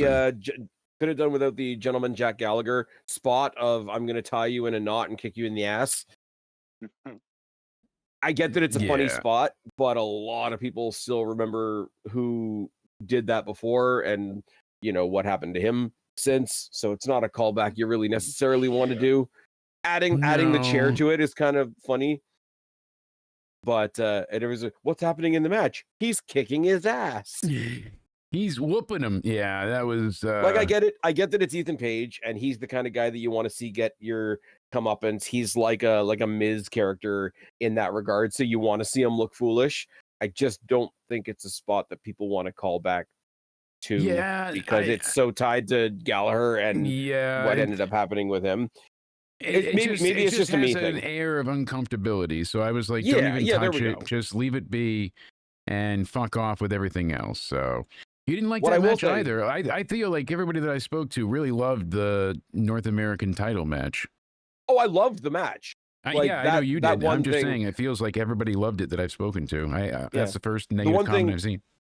The one thing that that's just a personal, hey, this is what it made me think of. That's not anything that I'm Yeah. telling anybody No, else they should granted, but- enjoy. Because outside of context, it's a really funny spot. It's a spot that only exists in wrestling. The one thing I did want to say about the previous tag title match, and I like Mr. Iguana, I like La Parka, and we talk a lot about Javon Evans over on my Yes. channel as well, but it was very, very, very obvious that Leon Slater was driving the car in this match. Yes, he was Keeping calling keeping it. everything He was- together. Yes, he absolutely was. So Javon Evans, TNA X Division champion, Leon Slater taking on Mr. Iguana and La Parka. Slater was like, I was 20 years old when I beat Moose for that X Division title back in August. I mean, that's crazy. They're both so young. And Leon, even though he's younger than Javon, like you said, he's like the elder statesman and such. What he can do is incredible, but I'm afraid he's going to paralyze himself one of these times being too risky. So this was hell a of a- great match. This The was a neck lot breaker of that fun. Leon Slater did. The neck breaker, the twisting neck breaker that Leon Slater did, because he didn't just grab him and hit it. He grabbed him and sort of pulled him into the center of the ring before he let it drop. And it was just a little bit extra of like, are you actually mad at that guy? Like, what's going on? You're not wrong. Everything he does just has so much snap to it. And it's not a, oh my God, let me all of a sudden go kiss ass to TNA, but like he's in the X division of TNA, and think about the collection of talent that means he's dealing with on a regular basis. Yeah, exactly. As I die over here. Well, I mean, you can keep talking. That's why I can eat, That's how it works. Yep. You know? Oh, the Hardys. So, Hardys thank on you for my sending us screen. this list. She said, check this out. Matt Hardy said, thank you for having our back tonight at Halloween Havoc, Arizona. You guys and gals were wonderful. We're so sorry we weren't able to retain the titles. State of Dark Swarm was relentless and never ending tonight. Our journey is nowhere near over. Myself, Brother Nero, have so much left to do. Very happy we could pay homage to Bray tonight. We'll get to that. We love and miss you, Wyndham. So, we're talking about the first match, but I did want to go ahead and bring that up while we're here. So this match was great. Seeing La Parka dance, like that was always iconic. But knowing it happened on Halloween Havoc all those years ago, and he's still doing it, Yeah. I wonder how many La Parkas there have been. We just don't know. Like Black That's the Noirs. same And one. 19 later, we just think it's the same guy. It's actually I some want him to come out with 20-year-old. the chair and be the chairman again. Right? Just sit down. That's my kind of match. These guys, they did everything. It was a sloppy affair. I will say that because their fast-paced, high-acting, constant action style mixed with lucha libre, which is always a very fluid move into move into move into finish, Yeah. move into move into move into like you finish the move is what I'm saying. So it's Yeah. got all these different sequences to it. Off the ropes, leapfrog, drop down, Hurricane Rana, roll out. Now you grab me, I'm Hurricane Running you, and then I go ahead and reverse it and Styles Clash, whatever, that kind of thing. Point being, Yeah.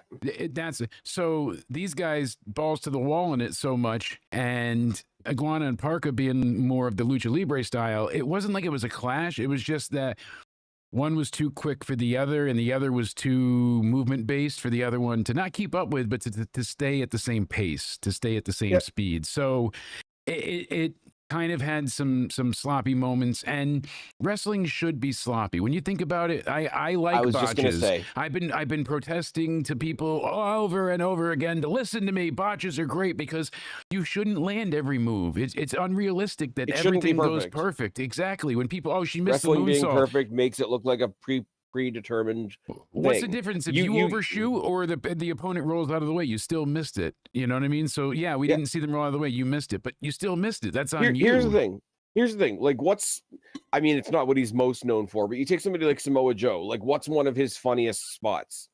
The walk away. Is when he, yes. Yeah, the walk away when he just does a nope, right? Like, that's fine. If you go for a move and you miss it because somebody moves out of the way, that's fine. They outmaneuvered you, whatever. But there's going to be that other time, especially, and this is why it works so much with these guys that do this style. They do a style that almost demands that something's not going to hit at some point. So I don't even think, obviously they were botches, but I don't think even in a match like this, you can even count the botches as botches. Does that make sense? Yes, I totally agree, and I get what you're going for. So that's what I'm saying. It shouldn't be perfect, and this was anything but perfect. They really played heavy to the iguana much later in the match, while the fans first chanted for tables. They wanted blood, and then later on did the iguana stuff. So at least they waited on it. But that tornado DDT, I'm kind of that bored Leon, of the iguana stuff, to be honest with you. Leon so hits I don't know. iguana with the beautiful tornado DDT, and then hits the final cut, gets a near fall. I thought that was going to be it. And even though it was only like the middle of the match, it was still like 12 minutes. So 5 minutes left at this point, and that Swanton 450 on from Slater on Iguana was fucking so accurately picture perfect. This dude's made out of rubber. He's incredible. I mean, they both are bouncy, but it's just like, and seeing them together, you would think like anything you can do, I can do better. Yeah, fuck you. No, fuck. So they're constantly one-upping each other, and then they're accelerating each other by having friendly competition, but still competition. Yep. And right, Cody? They are the best example that I can think of right now of, again, another thing that you and I talk a lot about. I will take a look at the best match or the worst match on a card, and it's going to go up 10 points if I can tell the people in there are having a good time. Yeah. And Javon Evans and Leon Slater are having a good time because they know that people were talking about them having matches with each other long before we ever got the Bound for Glory match. Yes, and people wanted them to team up and face off, so it's been brewing for a while now. This match meant nothing in the grand scheme of the night. Like you said, there really wasn't any stipulation to tie it into the Halloween Havoc. There was no ongoing story directly tying anybody to this match. Yes, we have the history of Leon and Javon, but that was kind of, I was hoping my other friends burner from AAA were going to show up, but they didn't. Right?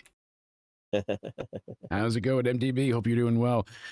Yeah, shout out to everybody in the chat. Make sure you hit the like button, you're subscribed, and turn on notifications. Oh, he's giving you the Bonnie M. Jake DeMarco. Jake DeMarco. You got to. I'm always singing Cody Rhodes, you know, because it's Cody O'Needy Rhodes around here. That's how we dice it. Cody O'Needy Rhodes. Me yelling Sting got a couple thousand views. I gotta say it. MDB, are you monitoring the knee pads in the chat? You better be. Somebody's got to. Nice. With Flair, Nice. You know, he always wears knee pads like around his ankles. It always made me chuckle.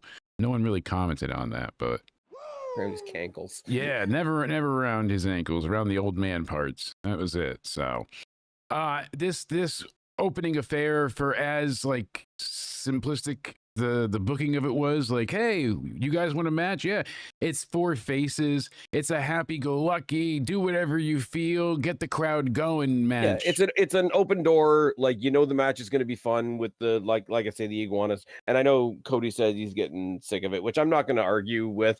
But it is one of those ones where it's like you're going to go into this, going to be a bit of fun. It's like you don't expect 5 stars out of Omos and Microman. Like, it's just going to be fun. I guess, but I don't even consider him fun.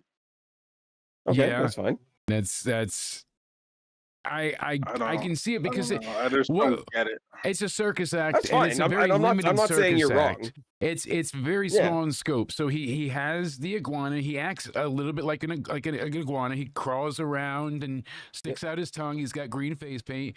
What's a little bit deeper? He's got Layeska. She's got a bit of a back history, and she's a puppet, so he could do some stuff with that. Jake, he's got an iguana.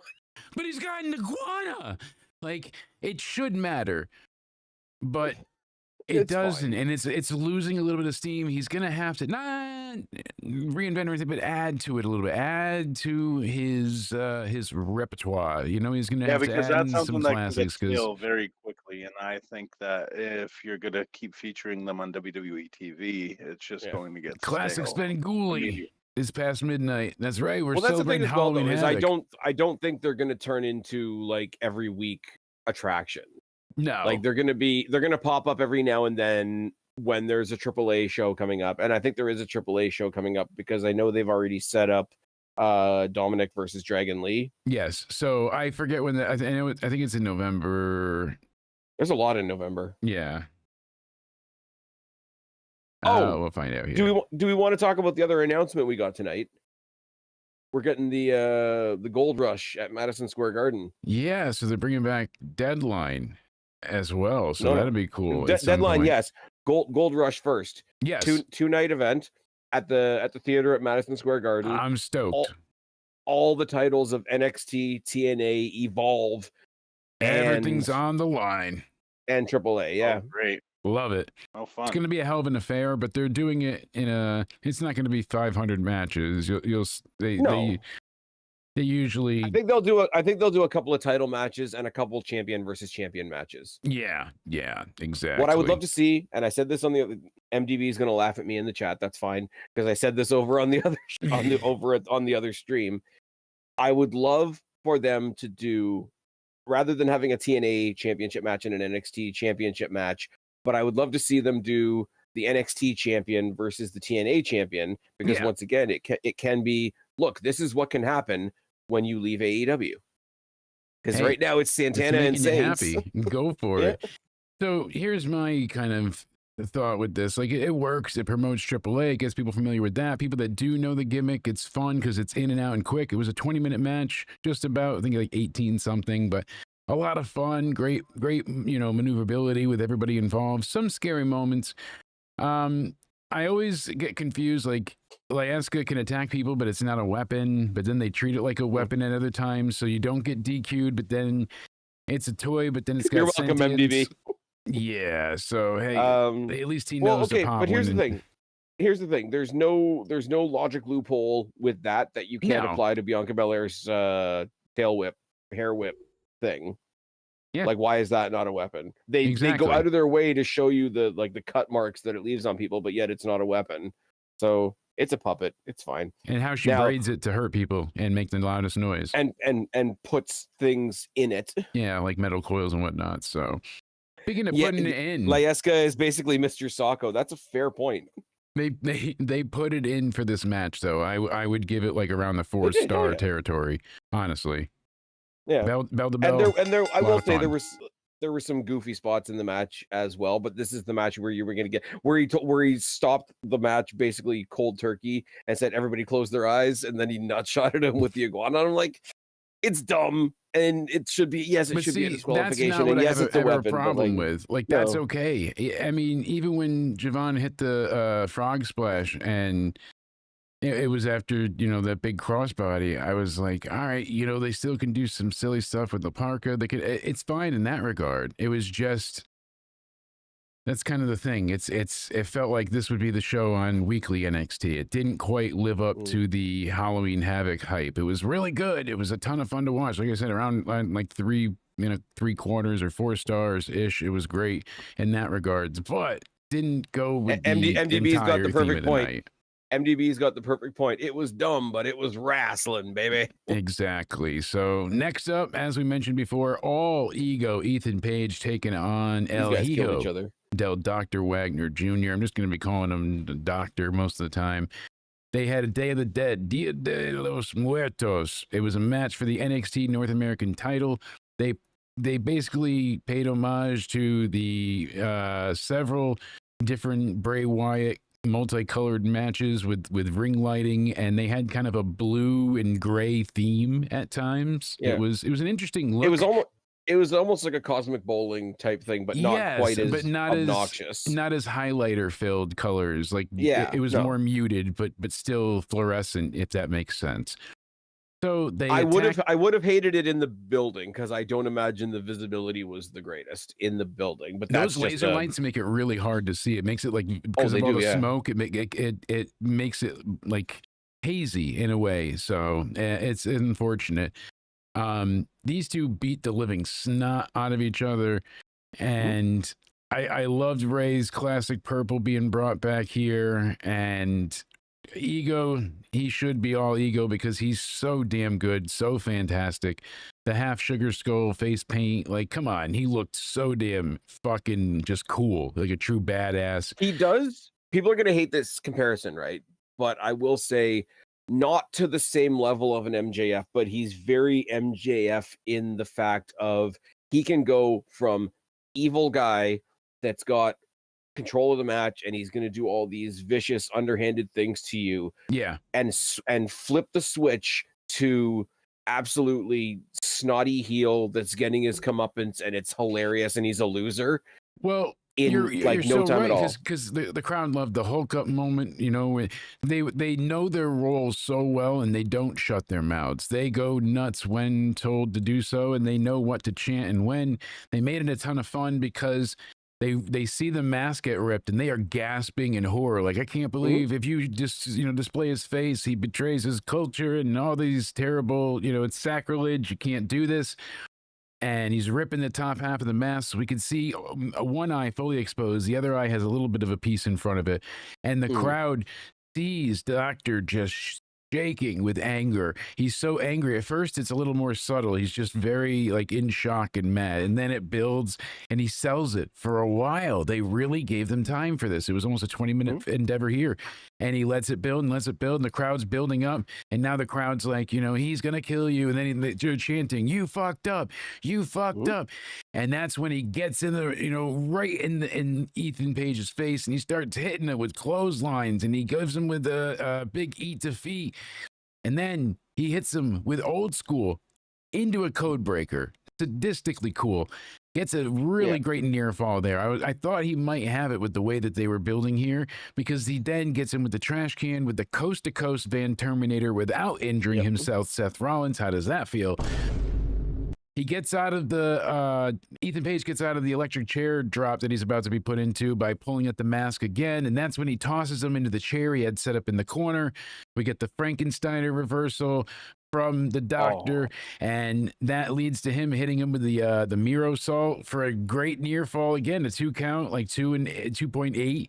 And that's when eventually Page gets on the top rope and he slips and he crotches Wagner. So it's like, all right, he gets away, comes back in and gives him the razor's edge onto a trash Ego's can. edge, yeah. That was after he blinded him with the powder too, I should say. Oh so my God. Great spot there. And you think he's going to get the 3 count, but not yet. So this is MDB, where he I see you, buddy. He gives him a super twisted grin, twist of fate, whatever you want to call it, through the table, through the Slim Jim table for the victory. About an 18.5-minute match. I don't think it was ever slow. I thought the pacing was great. I liked that it was slower in the beginning because they could let it build, and it made everything more impactful. The storytelling here was phenomenal. Anybody that doesn't know jack squat about wrestling knew it was bad to have this person's mask ripped off, even if they didn't know why and how almost anti-religious of a statement it is to be done to you. Like it's so disgraceful, and it's not with honor. Not at all. No honor. Fights with honor. No honor. They don't have any. I'm telling you. All right. Did you guys order me barbecue ribs, dude? Thing is, No, MDB no. is bringing all the questions Yes. from the other chat. Jake, when was the last time you saw a metal trash can in real life? Not that long ago, and the aluminum ones that they have there, like, just crumple to nothing. It's always hilarious to see how they fold. Aluminium. Like, yes, they fold like origami. It is hilarious. They fold like Tony Khan in a board meeting. Oh. Hold on. Sorry. I'm mad as hell and I'm not going to take it anymore. Thank you. That was quick. Another cease and desist? I don't know. Let me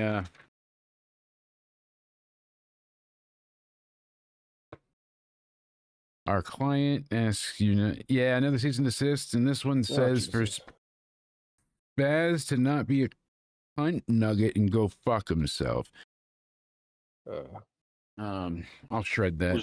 Don't worry about it. Saying derailed and out of nowhere? No, we have separate suits coming for those. I'm sure the process server will find me at the hospital or something fun again. Well, but... if you've got so many suits, maybe Cody Rhodes can wrestle in one. And that can get tore off him too. Somebody said they were going to attack him with some because his soap. dad did that all the time, where he'd have a nice suit on and they'd rip it off him and beat him, so you could see them whipping his back and the blood and all. So he grew up watching his dad. So that's why he. How many times have you seen Cody take lashes in wrestling?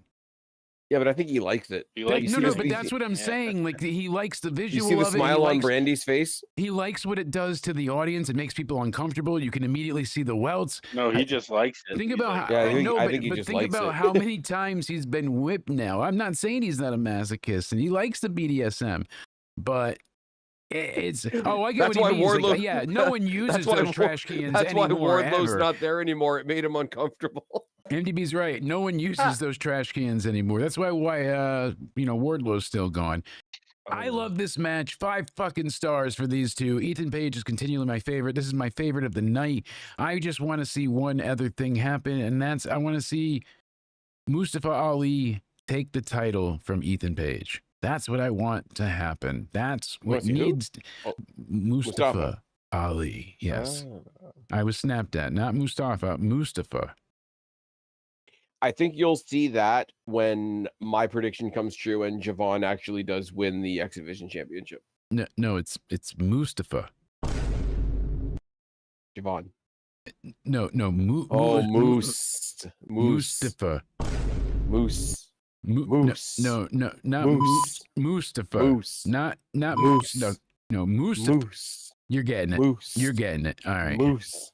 Yeah. See? Moose Taffy. Are you nice? Are you trying to get the moose out of your back? I never know with you being up in cold Canuck County. I think MDB wants to be part of the show. See, Canuck reminded me of something. So I have like a few ridiculous stand-up jokes that I've written. I was like, maybe I'll try an open mic one night or something, see how it goes. I think it could be a fun experience. Mike, if that's okay first. Mike said no. He didn't want to open. Bastard. So, yeah, it's right. Fuck you.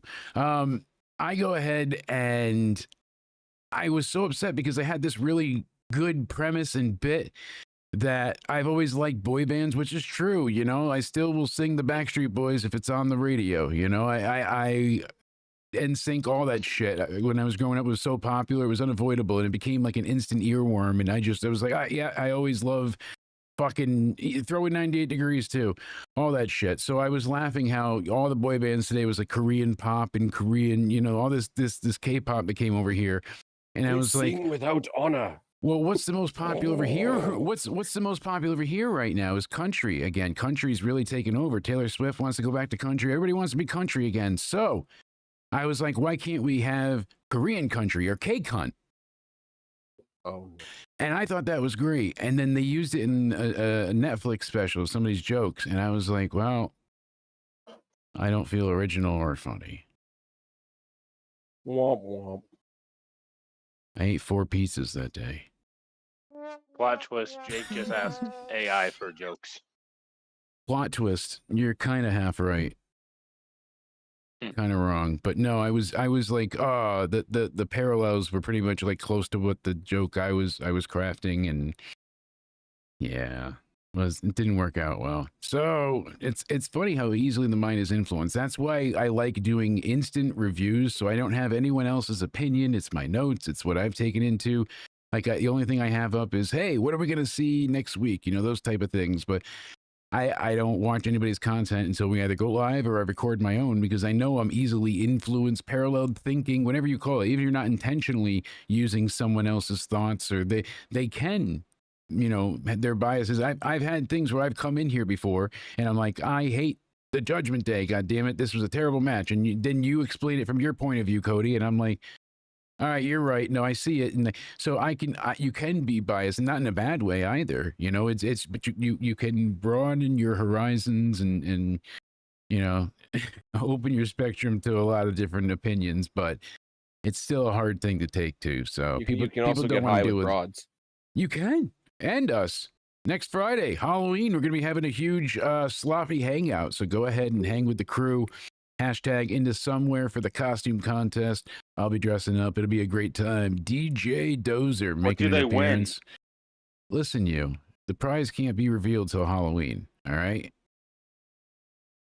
Trying to get some information out of me. Trying to jump the gun over here, Despop. You know that's not allowed. You know what is allowed? Ben's ashes, right?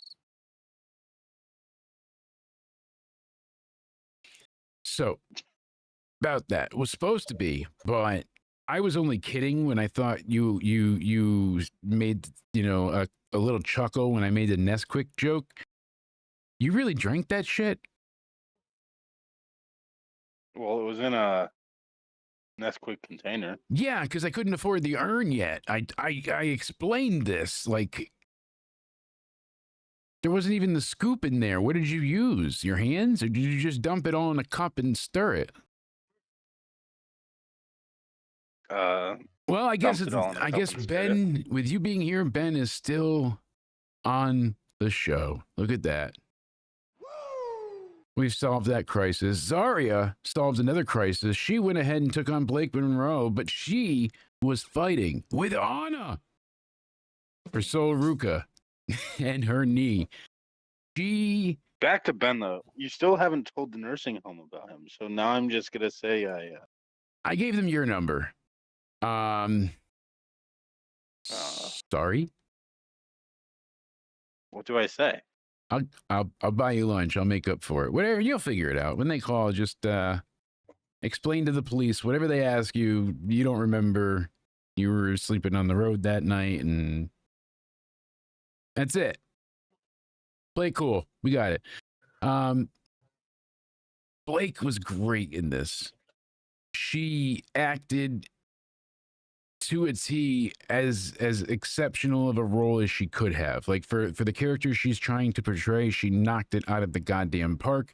Not only is she gorgeous and deadly and extremely strong, but she's very creative with her character and what she's doing to advance it. It's not just Mean Girl. Like there's so many layers to her.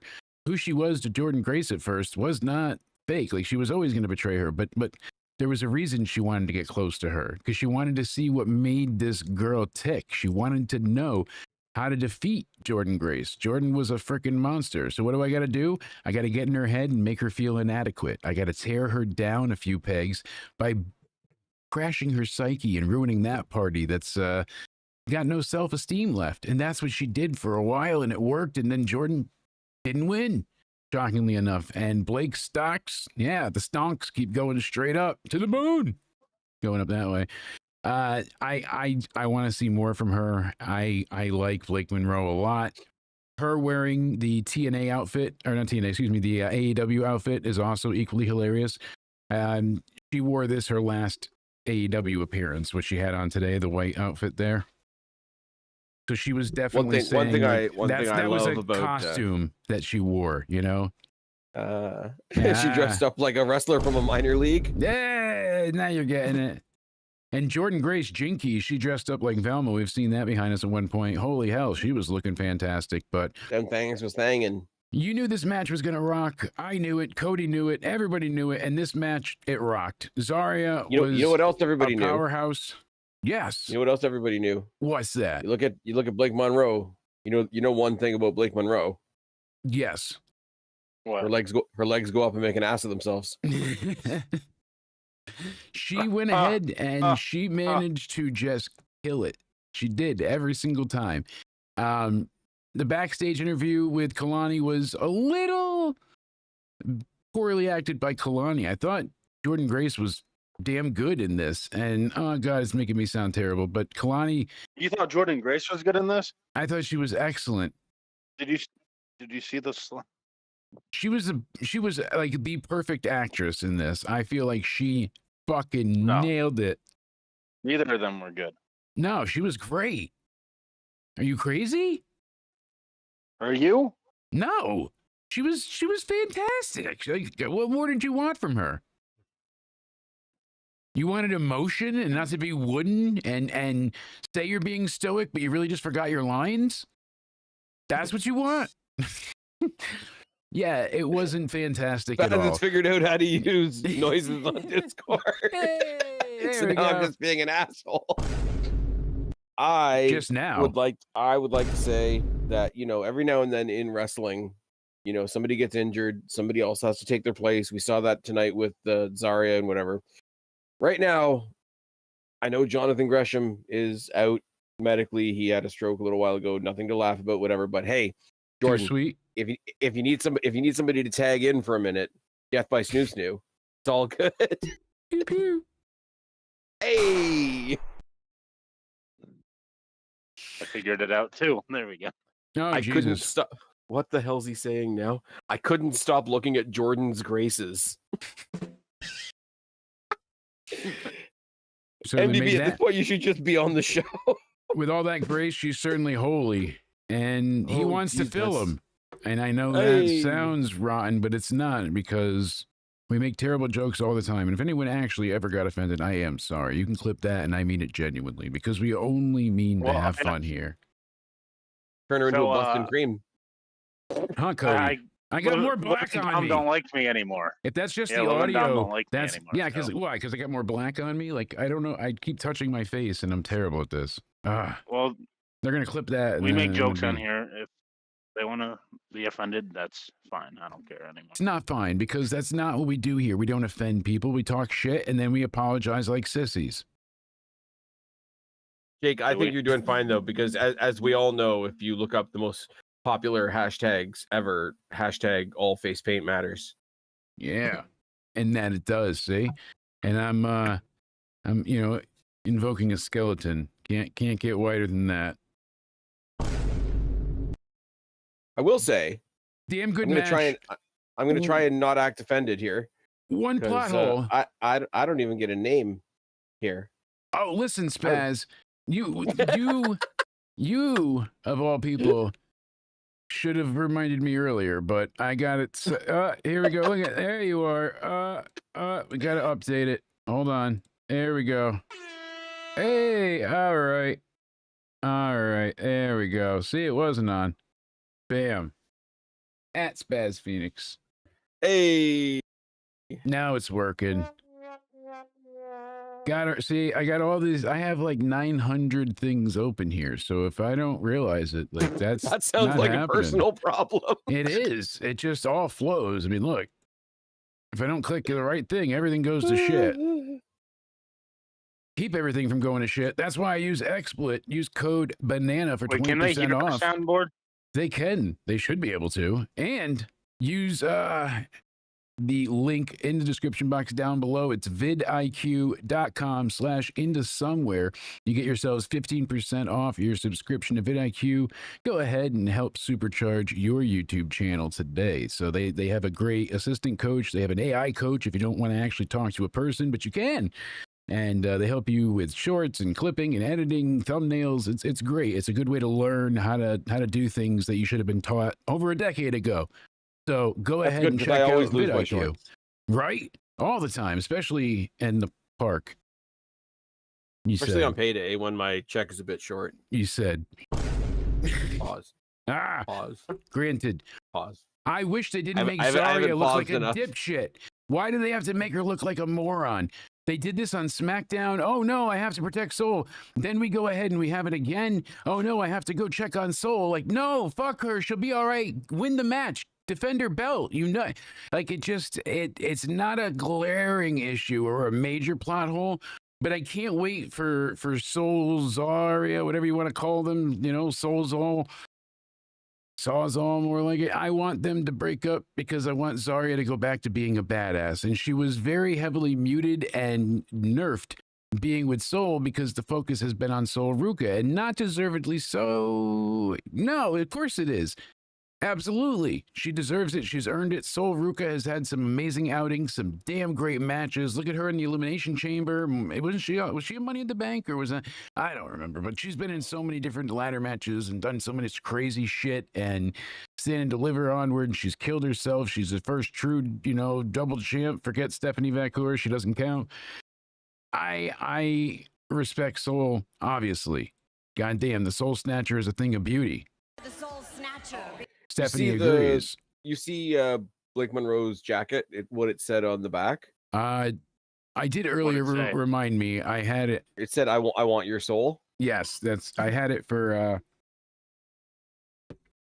it was part of this graphic too that she had when I'm in your head, and it was a really cool thing. So yeah, she's creative. That's for damn sure. I will give her that much. Well, she did that costume was a work of art, and look at the canvas it was on. Hey, making it look easy, right? See, no, Zarya ain't bad either. I'm just putting that one out there. I mean, like you got Soul Ruka and you got Blake Monroe in there, but like Zarya. So this is what she put out earlier, right here. She's like in Soul's head, and she's swimming in her head, and it's like these little things, and you're inside. Oh, it's not. It says I'm in Soul's honor.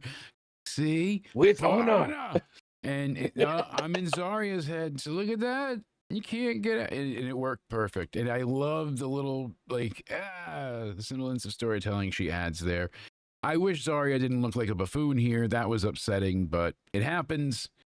And hey, it's nice to have him peel bananas. Bananas. Banana phone. Hearing everybody go absolutely banana. It's banana. That's right. You can't hear it, but I can. See, you can only hear if I play things through here, not it's Smirnoff in here. You can't hear this, and that's the sad part. I don't know how to make you guys hear this thing without hearing yourselves, or else they won't hear you. Like, I could take calls, but then I don't think you can hear them, but I don't think they can hear you talk. Or like they can hear you, but it won't actually allow them to speak to you. It's weird. Well, get them to call in and talk to you, but leave their screens on and let the sound delay fuck up the entire conversation, and that'll be the new amusement. We'll have to test it at some point soon. So I do have an actual Into Somewhere number set, though. It's going to be a hell of a time. And we're also inviting listeners and some other special guests to join us for a massive Into Somewhere Weekly right before Survivor Series, likely that Wednesday. Everybody, so they can go ahead and join us for the ultimate prediction party. Whoever wants to come, I said, everybody that wants to go ahead and join from the community onwards, please let us know, and we will include you because people said they wanted in before. So now I'm going ahead and open and up in the ante. You know it. No pause necessary. This match was good though. The DDTs that she gave her were great. Better than the the paradigm shift or whatever you want to call it. Now we're gonna eventually see them break up, and all right. That's kind of it. Like I don't know what else we're gonna do with getting so desperate Zarya. about her. I like Soul getting so desperate about her title that she basically threw her partner into the post to fix her arm. Mm-hmm. Yes, because she did say that, that hurts. Her arm got dislocated at one point in the match that she was claiming, and that was the spot where she couldn't quite keep Blake down while her arm was injured. So finally she goes over to Soul, and Soul launches her into the post, and that goes ahead and allows it to pop back in. I've dislocated my shoulder. It hurts like hell to get it reset. But once it's in, it's like immediate relief. But doing it, oh, shoot me. If you don't shoot me with drugs, then shoot me to sleep with something. Oh, I need a long good night with that one. I will say miserable. if I really Tony Khan said he's got Coke on the way for you. Oh, good. I am thirsty. Continue. Not that Coke. If I want to be really, really nitpicky about this match, I don't really because I like everybody involved. But if I Yeah. wanted to nitpick, I will say that Zarya kind of went to the AEW school of selling for a second when you figure she went into the steps, dislocated her shoulder, had her shoulder rammed back into the post to put it back into place. Yes. And then later on in the match was pulling off spears like it was nobody's business. The Rhea Ripley effect. She's superhuman. If we really, really, really want to reach for criticism, that's I guess one you could throw in there. Yeah. Didn't take anything away from the match. No, That you didn't definitely bother me. criticize anyway. it because if this was AEW, we would definitely criticize it as well. So yeah, it's good Yeah. to call it out both ways so it doesn't look like we're just. But then what I will say is they did work it back into the story with Mariah May going for the armbar at one point. Yeah. Sorry, Blake Monroe. Mariah who? Hey. Yeah, Because okay. I don't know. I actually Damn that it. was I didn't write that one down, but I did want to say like that was one of the cooler spots in the match when Zarya went for the I don't know what she's calling her F5, but like basically she went for an F5 and it got countered into a disarmer, which was not a bad thing. Yeah. Okay, MDB, you cannot use the Nick Picky thing here because Big Nick isn't here. I love that MDB is just blending all the worlds together. He's got everything in one. It's all. There are no parallel universes. We're all together in this solar system. Nick picking on pre-med. He knows. JC Jane comes out looking like $1 million. Why? Because she's looking like Rhea frickin' Ripley, taking on Tatum, the bloody nurse. Paxley? I mean, it had her name Pax on the skirt. It looked really cool. It was all white with blood stains all over. A lot of people were saying because of cool. the white gear that this was an indicator of the righteous. I think they're just going more cult with obviously the culling. I think with that's the the culling, point of it. Yeah. Here's my thing though, right? Like, and I'm not trying to dump on anybody's parade here. They're not a group that I ever really followed. How excited are you at the prospect of possibly the culling coming to NXT/WWE? I like the culling, so I've enjoyed them for a while. And Sorry, not the culling, the righteous. Oh, the righteous. So Vinny's cool in the sense of like he's always been a very big horror fan. He looks like and sounds like a more buffed Rob Zombie, anyways. And the other gentlemen whose name I forget constantly and feel terrible about, they work well together. They're definitely creepy. They have that, Ed Gein, Texas Chainsaw Family-esque motif about them. But overall, it's like it's not breaking new ground. It's not doing anything that hasn't been done to death. We already got, pop culture spooky in the Wyatt Six. Like they're not gory or mental spooky. They're very like safe spooky, like spooky for everybody. And they try to be a little scary, but they're still, more on the PG end. It's not totally gruesome every time. I was shocked we even saw any blood in the debut of them in person. But still, I like Spears being more methodical and the way he crosses and holds his arms. He's studying. He's watching. Izzy Dame, was extremely jealous. It looked like she was trying to attack Tatum with the title, especially from the other angle, but she missed and she didn't hit JC. JC hits her, but that's when Tatum goes ahead and manages to get the 3 count. It was an incredible victory. She hit Cemetery Drive, and I love that finisher, the lightning spiral. Like it just looks so good. Yeah. From the top, gets the. What does she call it? She calls it Cemetery Drive. Yeah, Cemetery Drive. That's what I was saying for. Yeah. And the story is great in this because now Izzy's upset and jealous. You saw her sulking in the corner like she was not happy. Everybody else is excited in the culling. You saw a change in JC as well because up until that moment where she was alone, she said she doesn't need anybody. I can do it myself. I'm the best. I don't need either of you. Like, you know what it is? And once they kicked out Jasmine Nix and brought in what's her name, it was a little bit better. But Lainey Reed? Lainey Reed, yes. Southern Girl. I hate that they keep using that, by the way. I said this somewhere a while ago. I don't know whether it was with you or whether it was on a solo pod. I hate that they keep going back to oh, here's Tatum. She's all sad because all her friends left her. No, WWE, you fired them. Yes. Hey, you guys over in Fatal She wasn't Influence, abandoned. You robbed her of having of her friend. yes. But then they doubled down on the other side in the preview or the promo from the previous week. Yeah. And then they're like, yeah, well, you're not good with friends either. You guys just ditched one of your friends recently. And it's like, no, Jasmine Nix also got fired. I know that you're trying to be tongue in cheek, and I know that you're doing a wink and a nudge and a hey, if you know type thing. But Hey. like it's not a good look. No, not at all. It's not a good look. But here's where I want to give them credit for making a bad thing work and then getting rid of the bad thing. Okay. The dynamic of this match was going to be awkward from the start because you had a heel leader of a heel group and a babyface who's a babyface, but right now also in a heel group. Yeah. And the dynamic of that was really weird. And then you've got on the outside, you've got two ladies that can interfere.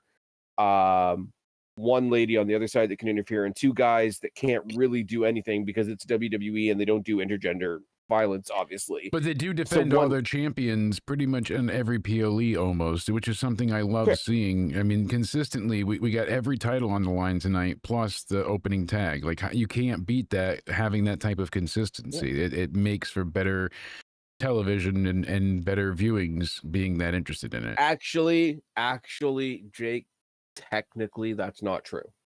If you talk about the speed titles, I'll cut your balls off. It's fine. No, but what I'm saying is they navigated you can count that with the Owen belt, and then oh god, we'll no, see those in titles hell. are actually defended. Those titles are actually defended. Yes. But no, what I'm saying is like they had a really weird dynamic to try and work their way through as far as all the external the speed characters. belt has more prestige than any belt Mercedes has, by the way. So also facts. Just saying that. So I thought you said Mercedes fans, leave me alone. Not speed belt. I was like, oh, speedboat. Oh, so they not just. So they navigated a pretty awkward set of external characters pretty well for a while, and then they threw them out. So we did actually get a little bit of just these two in the ring, because characters aside, extra bullshit aside, extra story aside, these are two pretty fucking fantastic wrestlers, and I'm glad we got that bit at the end. Yeah, and we should specify Jasmine Nix didn't get let go.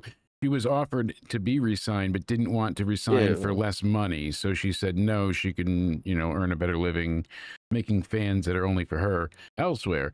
But she didn't get fired, so her contract did run out, and they tried to renew it. But that's okay, because we don't like her boyfriend. But like you said, derpa. tongue in cheek, they gave her a low number to force her not to resign. They know what they're doing when they give you a low ball estimate like that.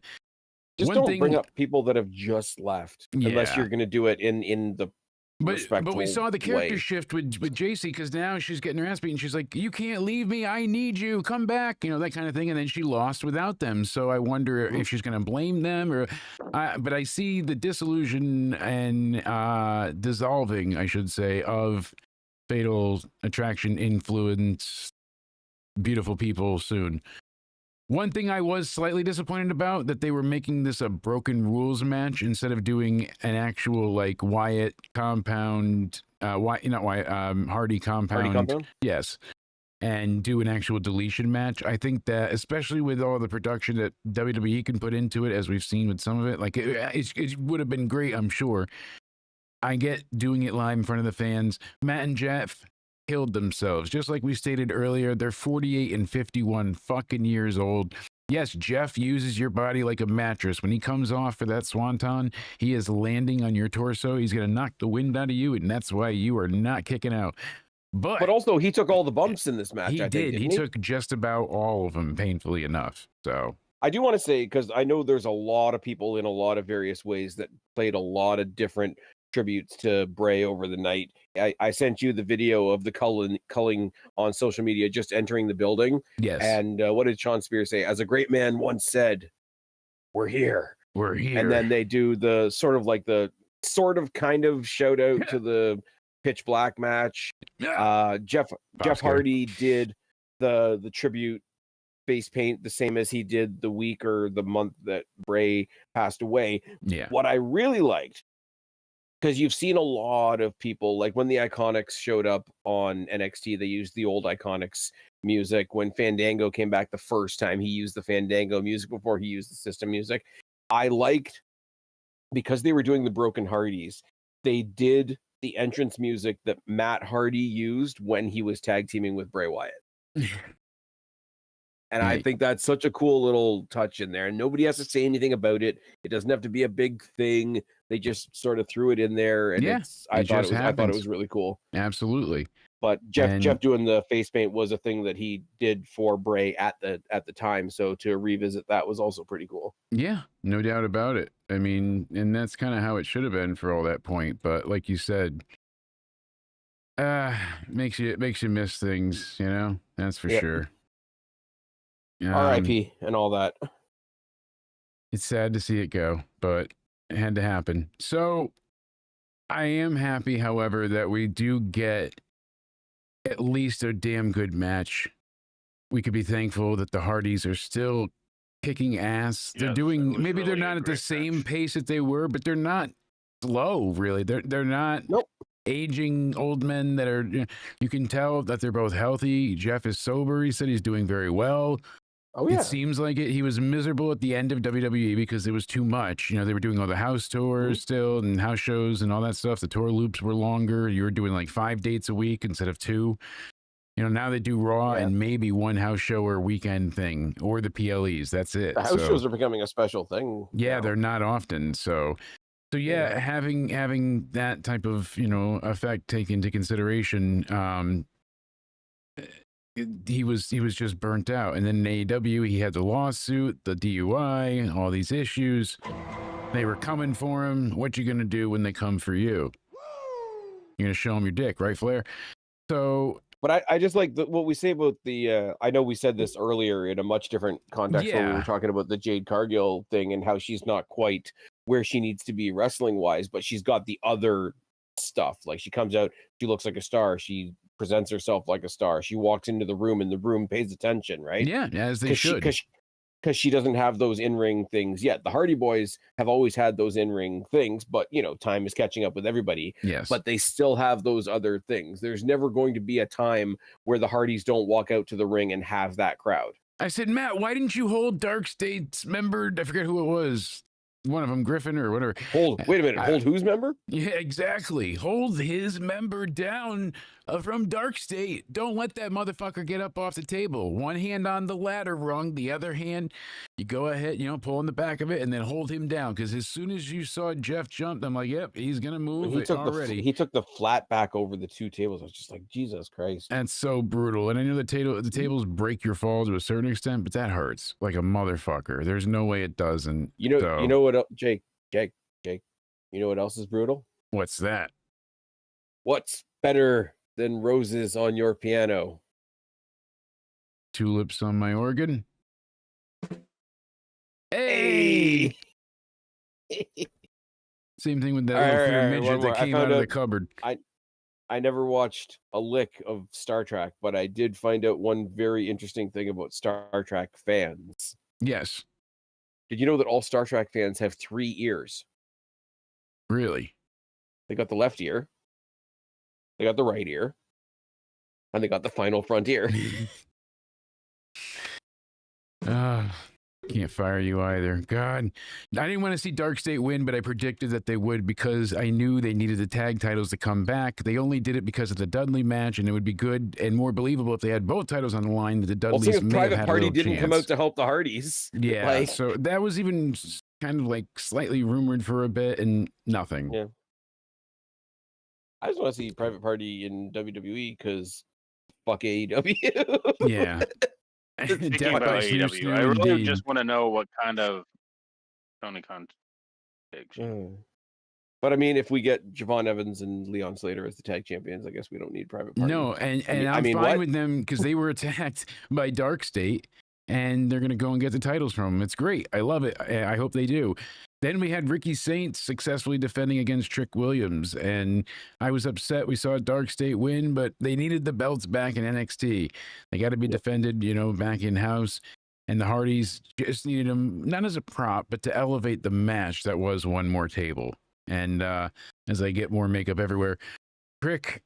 Am I tried to right in mock saying that Ricky. the only? Am I right in saying the only crossover title right now is Kalani Jordan with the TNA title? On Spaz. We're in That's main it. event hour now. Main event time. Oh, it's Yeah. main event. Cody Rhodes. Oniti, 316. Give me a hell Yes, yeah. it is. Yeah. So I forgot. If we're given that table match, that's the not Day of the Dead Broken Rules match. And it was funny, he came out to the Woken theme, so it was part of Rebby's piano and then the rest of that shitty version. I never enjoyed that from Raw. But it worked. All right, but it still said Woken. Like they couldn't even update the graphics on the Tron. They were just like, just go. Whatever, we got this. I don't Who think it cares? was They found helped some by old the file. fact that there was 2 no DQ matches on the same card, and the first one being the Day of the Dead match already having happened. This one was going to be compared to that one because that's what our brains do. So yeah, they did the better one first. I'm a big Hardys fan. We've done this to death, and you know, Dark State are what they are. They're not quite finding themselves character wise, but I don't mind them in the ring. So there was nothing wrong with the match. I don't It was really ju- care for them. I mean, that's fine. I Yeah. just don't think once they get going in the ring, I think they're a Yeah. fun group. I think they're a fun group of wrestlers to watch in the ring. Their gimmick hasn't caught up Fair. with their. Yeah. They're the opposite of Jade Cargill. I mean, Yeah, they're not bad in the ring. Yeah, that's a good way to. That's know, actually a good. Cody way to knows Jade was But I'm getting just saying, like, criticism, and some of it is rightfully so. But Death by Snoo Snoo or not, I genuinely do want to see her become better because she's not terrible. She's not horrible. She's got, you can tell she's got the makings of a superstar. It just, Oh yeah, there's just, I don't know. She needs more matches. She needs to work in front of crowds, and the more she wrestles, the better it will be for her. Oh, she had 50 How long matches are on we gonna go with AEW. this? We need more matches. Think about yeah. it But though. How long has she been with wrestling WWE in AEW, Every they were time giving she her like comes 1 minute back- matches. Yes, exactly. She had the Goldberg treatment where she just would do her finisher and that was it. The Jaded. But Now, we're acting like she just came into WWE now. but She's she been there kept for getting quite a bit injured now. and things would get delayed. And then when she is here, it's like it takes forever to get a single match to happen. It's like 3 months of build and then it comes to be. Well, I mean, at least we can say that her face healed faster than Bianca Belair's fingers. Yeah, Jade. We have people that are way worse than Jade too. So that's Yeah. yeah. No, we got rid of figure Sasha. that. It's okay now. God damn it. I get the upset, sentiment behind it. I do in some regards, but I just I don't know. I want to see.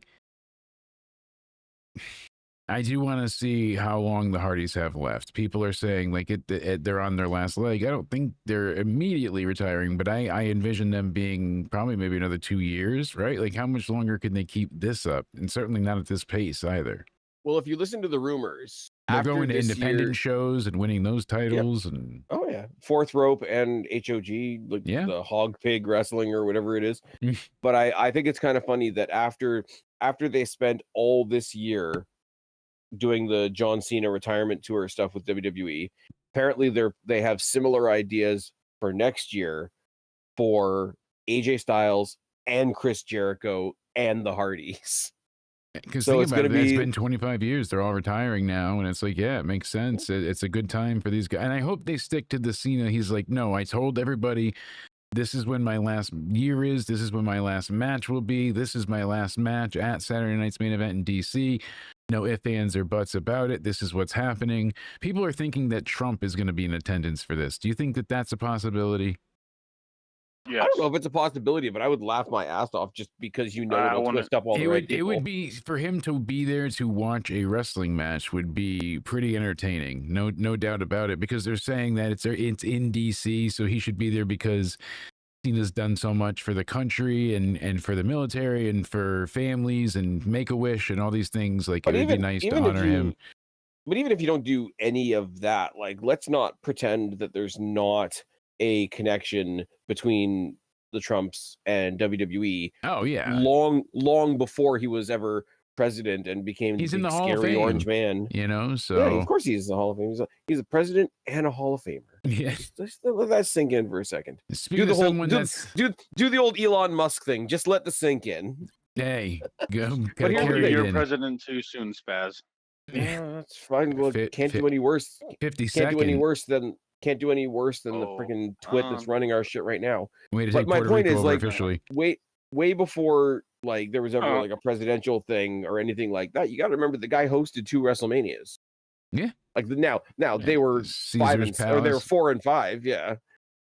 The Trump Plaza, Trump Building, Casino, something. But like, I it's thought he not- also held 9 at one of his, or was that in Vegas at Caesars? I forget. But I yeah, don't that was know. outside of it. I think it was Vegas. For some reason, I He always think it's technically- Trump's Coliseum thing that he did, but whatever. He technically had a match at WrestleMania. If you want to include the Battle of the Billionaires, Umaga versus stop Bobby it. Lashley. Yeah. Ridiculous. Who's going to lose their hair? Speaking Yeah. of losing their hair, Donald and Trump technically has a WrestleMania victory on his record. over Vince and being orange and losing their hair. Ricky Saints, what's going on there? You know, sometimes he comes across with a little too much bronzer, but he looked fucking incredible tonight, coming out like an Egyptian god. Looking like Xerxes. you know? Yeah, Trick Williams, always a badass. I love it. You got, Booker T just going insane. Oh, yeah, man, there it is. I love it. Like, he's just rip-roaring through this whole match. It was a damn good match, He and has as to you said. Booker it T has needed- to lose his mind over something. He doesn't have Stephanie Vacour doing the Devil's Kiss anymore. I know, poor guy. He's missing that kiss. There's not much to say on this match. It was well wrestled. It was entertaining, but it was a foregone conclusion. You knew right away that Saints was always retaining here. It was just about putting him over and really solidifying the end of Trick's NXT time. I feel like now he'll be either moved up or on his way transitioning to be moved up. They've been Hey, that doing sounds these personal. soft call-ups. So if he's ever you see him wrestle on Raw or SmackDown once, and he's already called up. They did it with so many times. They did it with Roxanne. They did it with Julia. They did it with Stephanie, so on and so forth. What they do is they bring you up now and have, from NXT, and they have you wrestle a few times. If you get a good reaction from the crowd, then they bring you up right then and there pretty much. So that's how it works. And that's what happened to those talents. So I think they'll fast track that testing period just because they know they've got a solid unit with him and Carmelo. Solid what? Unit, just like mine. Hey, Hey. where is it? There we go. 17-minute match, tons of fun, rim shot included. Cody Onidi Rhodes, how did you feel about this match? And because we had a chatter say that you are not Cody Rhodes, and I'm like, of course not. Cody is not Cody Rhodes. He's Cody Rhodes Onidi. Your middle name is Exactly, there's a Rhodes. difference. Yes, your middle name is Rhodes, but spelt like the highway, Roads. Yeah. Cody Yeah, Jaquan Rhodes. So he's Cody Rhodes Onidi, That's fucked but if I say it that way, it sounds weird. So I go Cody Onidi Rhodes because it fits better for the Cody Rhodes, Cody Rhodes Onidi. Doesn't sound as great, but Cody Onidi Rhodes sounds better, right? So I don't know. That is true. I might have to keep working on the jingle, but yeah, you The main fuck. event, though, this match was all right. I think that, like you said, Trick Williams is on his way up to the main roster. I don't know if they're going to put him on Raw or SmackDown. They seem to be, I would assume SmackDown, right? Yes, Because he has Carmelo Hayes there. I'm thinking SmackDown as well. Just with mean, how the layout's it's about been. time. I'd prefer him on Obafemi, Raw. you think but he's also going to? I could see Obafemi going to Raw. Yeah, he'll be a big attraction. because we they have want to- him we on have to get Netflix, the- and he's the next big guy. They're gonna push him hard. Jake, Yes, if for those of us that don't live in America, all of it's on Netflix. Just listen, saying. I got the VPN, so I see Yeah, I it was gonna all. say, get yourself a VPN. Stephanie McMahon told you to. That's the next thing I need to be sponsored by. Unfortunately, I haven't gotten there yet, but we do have XSplit and vidIQ. So thank you to both of them. Hey, And shout thank out you to to the all the sponsors. friends of the channel. The Big Bad Wolf, check her out for all your tentacle and cosplay adult needs on Twitter. at the Big Bad Wolf VIP. Go ahead and check out Spaz and Cody, of course. You know, who else we got? Friends of the channel. Liz is down there. Unidark, thank you to him. So make sure you're checking out all the friends of the show in the description box down below. Yeah, I like this main event. It just didn't knock my socks off. And we had so many really great matches tonight. That tables match, broken rules match, whatever you want to call it, was damn good. The Hardys lived up and exceeded expectations. Tatum winning was like a pure joy moment. I've enjoyed her for so long, and she kind of got forgotten about. She fell by the wayside. She was in the back just holding a doll in the foreground. Like she wasn't a main thought of anybody. She was just there. And that's when Lyra moved up and did things without her. And it was like, all right, she's done. But now it's just like, she's a champ. She's vindicated. It's validating her. It makes her know that the hard work is paying off because that belt means something. What do you think about her celebration in the back being the last thing we see as we go off air? That was very interesting, and I like it. And I like the way that Izzy was still a little like foreboding and not exactly into all of the victory, but was still trying to like feign celebratory and happy. I think it's kind of a neat way for them to say, like, it wasn't the main event, but the main event, like you said, was a foregone conclusion. Yeah. So Paxley being the one, not necessarily that people thought would win, or might have been like, oh, okay, she's here just to be another challenger, much like JC Jane would have been for other people before herself. It's kind of their like quiet way of saying like this is the story of the night. Yeah, because she goes over and she's like, NXT is gonna get more crazy on Tuesday. However she worded it, and I was like, fuck yeah, Beast in the East, whatever, right? Yes, it was the first WWE pay-per-view that had an NXT title match on it, and it was, I think it was Joe and Finn. Yeah, Joe and Finn, and then they had Brock Lesnar beat the whole New Day. Then they had Brock Lesnar beat the whole New Day, but the last thing they showed you was a replay of the end of the NXT match. Yes. And it was just like, okay, yeah, Brock Lesnar killing some people because I'm sorry, Brock Lesnar should kill Kofi Kingston and pick his teeth with his bones. Man, but Big E though, and especially all three of them, it was a pretty straightforward defeat though. That was something. Okay. I'm sorry, like all due respect to Big E, we hope he's living a good life and he's getting better and doing everything that he needs to do. But Big E next to Brock Lesnar is medium E. You forget of like how many people have been injured in this way. I'm saying with their necks broken and have had their wrestling lives taken away. Obviously Chris Bay recently, but before that, you know, Draws, of course, we talk about, but there's others like you don't even consider, like Tyson Kidd. People forget about him most times. He's not in any conversation, but he got killed by Samoa Joe. It's fine. Yeah, muscle busted right through his C-spine. So kind of like we're not allowed to talk about the fact that Sasha Banks nearly killed Paige. Yeah. Hey, Whiplash. The executive producer credits, when they pop those up, I'm always waiting for like, is Izzy Dame gonna attack her? Like, what are they getting at here? Like, the old NXT post credit killer. Yeah, so I'm waiting. Stuff. Yeah, I'm waiting for something because he likes to be like, I got you, and so does Sean Loves. They like that. They don't. They want you to expect it, and it happens when you give up on expecting it. So they're good about being. Well, what always happens with me with their booking. You're talking about the credits. What always happens with me is I'm usually watching the watch along content. Like usually our friends at the Wrestling for Life Network, but there's some other good Wrestling for Life out there. We should blame Sasha Banks more. We can. Fantastic. But no, when you're doing watch along content, you kind of got to like sync up with whoever you're watching on YouTube. And so you hit the pause. So before I even get the credits of the show, the credits is still a weird thing that I'm getting used to. You get that little Netflix pop up of this live stream has actually ended. You're just watching the last minute that you paused through. So I get that, and then I get the post credit, and then I get, you know, whatever the case may be. But I don't know, like who would you have immediately attack Tatum Paxley to make any sense? Because she's a babyface, a heel could attack her, but she's a babyface with a whole heel army behind her. Yeah, and so who's going to attack her? I can only think of one person that would be a big deal. Britt Baker. Mercedes Moné. Yeah, exactly. The No, Mercedes Moné has already got her eyes Britt on the Baker. Destiny title. Britt Baker, you were right with it. No, Britt Baker, because think about it, people would go nuts. Like that's the only way they could feasibly get away with an attack on Tatum after she wins tonight. But I wouldn't want to see that. I don't want DMD to be a heel right away either. I think she's a better heel, but that'll be part of our conversation tomorrow with better heels or face. We're gonna go ahead and discuss that in the podcast. Let it be Shotzi, and it turns out that her getting fired was a work. And then it gets compared to Rockstar Spud, and then everybody gets sad. Speaking Remember about Rockstar work, so not work. This is not work. But you excited for Andrade to come back? Right? After all the AEW contract tampering, sure.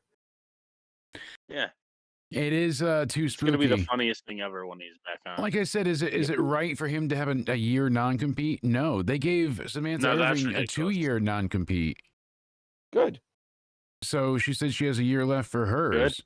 So that's why she can only shake her ass I do to say music. good because all these provisions are in the contract when you sign them. That's what I'm saying. You knew it, your mentality lawyer knew complex, and you don't bring this to AEW and be like, "Here, Mr. Lawyers, this is here legal. This is what So there's Blake sleeping with her title in the hotel room. Shitty in this situation. Like WWE seems shitty, Andrade seems shitty, AEW seems retarded because they don't know how to. But TKO added to the contracts in 2023 that if you get suspended, why does WWE seem shitty times, though? They're applying the contract as it was signed. That's what I'm saying. Like a year non-paid.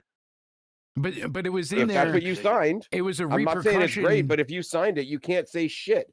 And it's his own actions that got him fired. Yeah. So but here's the thing: it's a repercussion for essentially what is to be viewed as a dishonorable discharge, guys. That's the thing. Yep. Like you have to remember here, it's not in there as a normal province of like any other contract.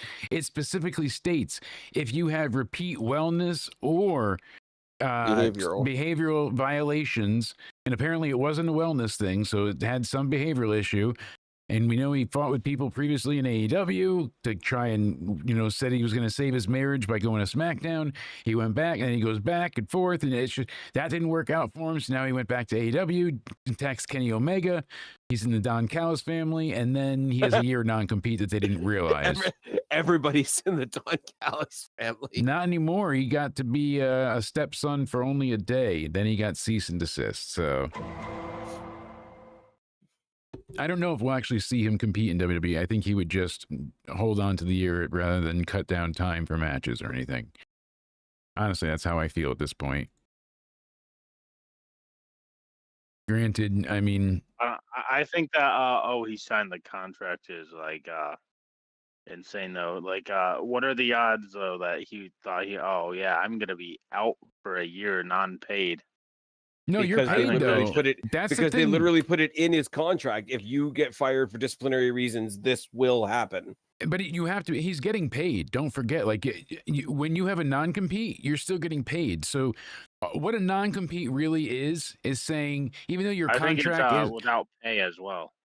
I've not heard that, so we'll have to double check on that. If that's the case, I don't know if they can do that legally because they would have to provide some form of compensation, maybe not full, but I know they still have to pay you because you're not working elsewhere. They can't keep you from making a living. Use leverage to get Edge to face Cena. People said, "Yeah, make a trade." That Edge said it's never going to happen, and he was.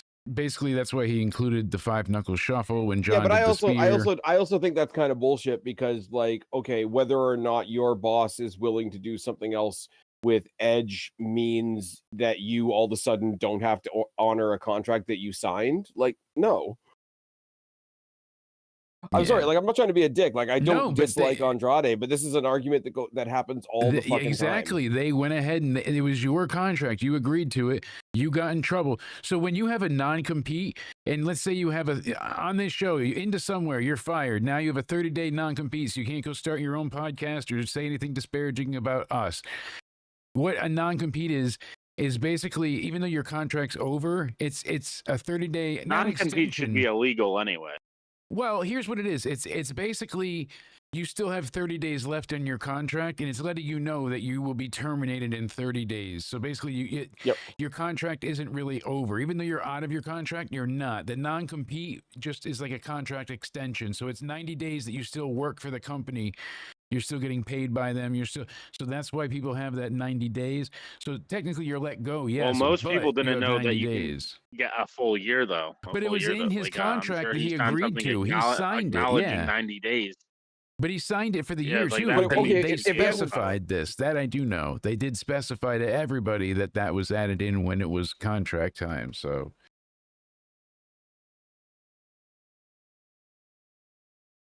I haven't heard anything about Like him. he had a. Where was he gonna go? He had to leave AEW. Where was he gonna go? Like, oh, WWE has this 1-year non-compete thing, so I'll come back to you. Yeah. Come on. I mean, the last thing I see is Sports Illustrated about Tony Khan talking about he said he was set up to be in a program with Kenny. However, it's possible that fans are not going to see him for some time. So that's the last he said. He said that TKO has a 1-year non-compete clause that trigger when a talent is fired for cause or breach of contract. So it's a breach of their contract. Never mind just, fired what for it's cause. going out there to do is it's going to eliminate the people that are like, I don't like my contract anymore, and they're going to go deck somebody in the back to try and get out of their contract. It's to eliminate something. I'm not saying Andrade, please understand, I'm not saying Andrade did that, but like there's people out there that'll just be like, oh, suddenly I don't like my contract anymore. I'll just cause some shit in the back until they fire me. It's like it's eliminating signing. It doesn't guarantee enforceability. Like I would say, because many jurisdictions, like California, I'm reading right here, often invalidate non-competes that restrict someone's ability to work in their field. The reason why TKO added this was not to punish people. They were afraid that people would get fired at clause and then be able to go somewhere in 90 days. So they don't like their booking. They're going to punch their friend in the face in the back, give him $50 and walk. So they said right here, TKO added this for behavior issues or wellness policy violations because you're automatically put under a 1-year non-compete. But it says right here, it's a one-sided clause though that you can't negotiate. So like he had a choice. Of course, he had a choice. Yeah. He could have not signed it. He could have gone somewhere else and done what? Okay, like yeah, go anywhere else. He's just gonna go to a smaller promotion because this one. You see how unfair that sounds, though. Not really. If I want to go somewhere and they have a work uniform and I don't want to wear that work uniform, then I don't have to work at that job. Yeah. If you're trying to basically say like, oh, anybody can wiggle out of anything because it's not that enforceable, then what you're saying is that a workplace has to deal with the fact that they can't take their employer's word on anything. Yeah, they said they've had people be incentivized by going ahead and getting ready to stage an attack so that they could be let go. It was so that this was done via TKO's changes so that wrestlers and superstars and talent alike wouldn't be incentivized to be fired so that they can show up in AEW or elsewhere in 90 days. So they didn't want what Andrade tried to do by punching Sammy Guevara to happen here and get you to be like, oh, you're not going to fire me? You're not going to give me my release? I asked you for my release. You said no. Well, now I'm going to go and I'm going to knock out Triple H. And it's like, well, guess what? Now you are fired, but you have a year instead of possibly 2. I mean, that's the thing. They can add to things depending on severity you of would the have crime. agreed if AEW did that to CM Punk. I would have, yeah, because he got fired. It would have sucked. It would have been bullshit. It's not right. But if he signed that in the contract, he did it himself with his lawyer. Like I don't think Punk would ever agree with that. You're fine with AEW holding all these people hostage. No, releasing them, right? I would rather them be released. I don't think it's fair. I said I don't think it's fair, but it's not a matter of fair. It's a matter of you signed the contract. Yeah, you chose to work for them. Now it's not working out in your favor. That's nothing that you could have guaranteed to happen. So you either have to finish your time that you agreed to work for or be held in contempt. And I'm sorry, like you agreed to it. Unless Tony was in some severe violation, like he wasn't booking you at all and he was making you clean the ring and you were scolded all the time and embarrassed in front of everybody and you could there's nothing that works like that. Like everything else would be null and void. So I think it's just pretty much a simple leap forward with that one. But you sign on the bottom line, you do the time kind of idea. You make a deal with the devil, you trade your soul for a Ferrari. Well, that was your choice. And people don't always make the most logical or intelligent decisions, but Impulses. All in all, I really love this show tonight. It had something for everybody. It had the serious main event, a bit of a tonal switch at times, like you mentioned, Spaz. But realistically, this was a ton of fun. Even the sloppy Lucha Libre stuff at times made Javon and Leon look even more chaotic and quick and speedy overall. Like it just added to their. I'll just double down on what I offense. said at the beginning. I like the team of Javon and Leon, but Yeah. specifically, I want to single out Leon Slater. He's having a great year. He's the youngest ever X Division champion. He's like the pushed guy over in TNA right now, and I could see it plain as day. Like as this match was going along. Like he was the one like driving the car, and it was really cool to see. Yeah, because not only is it NXT saying, "Hey, we want to have that guy on our show," it's TNA saying, "Yeah, we want to have this guy represent us." Yeah, exactly. And that match, we talk about the Gold Rush thing coming up and how it's AAA and TNA and Evolve and NXT and all this. This was the like precursor to that because you had 2 AAA guys versus 1 NXT guy and 1 TNA guy. This was the most like mixed and matched branded match of the whole night, if that makes any sense. Makes perfect sense. It was kind of important as a way to kick off the night. I kind of had a feeling that it would be the one to kick off the night. It's in that old like young Hardy Boys, like let's get the crowd up off their feet early type spot. But also as the precursor for the announcement of the Gold Rush, like it was hey, you want a little bit more of this? We've got 2 whole shows based on this exact idea.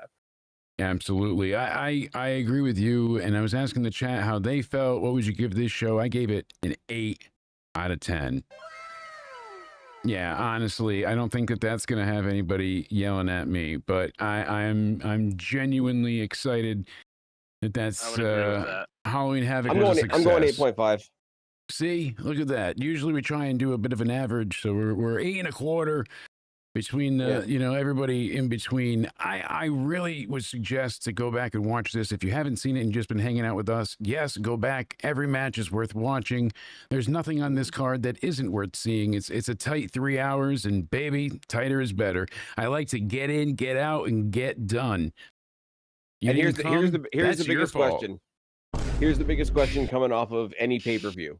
Are you excited to tune in on Tuesday? Oh, I thought you were going to say, did you bring lube? But yeah, no, I am excited for Tuesday because... I like it rough and raw. Tatum said it was going to be wet, wild, and sloppy, and it's going to be crazier than ever. We've got Tavon Heights going against basically Miles Horn. And that's going to be interesting.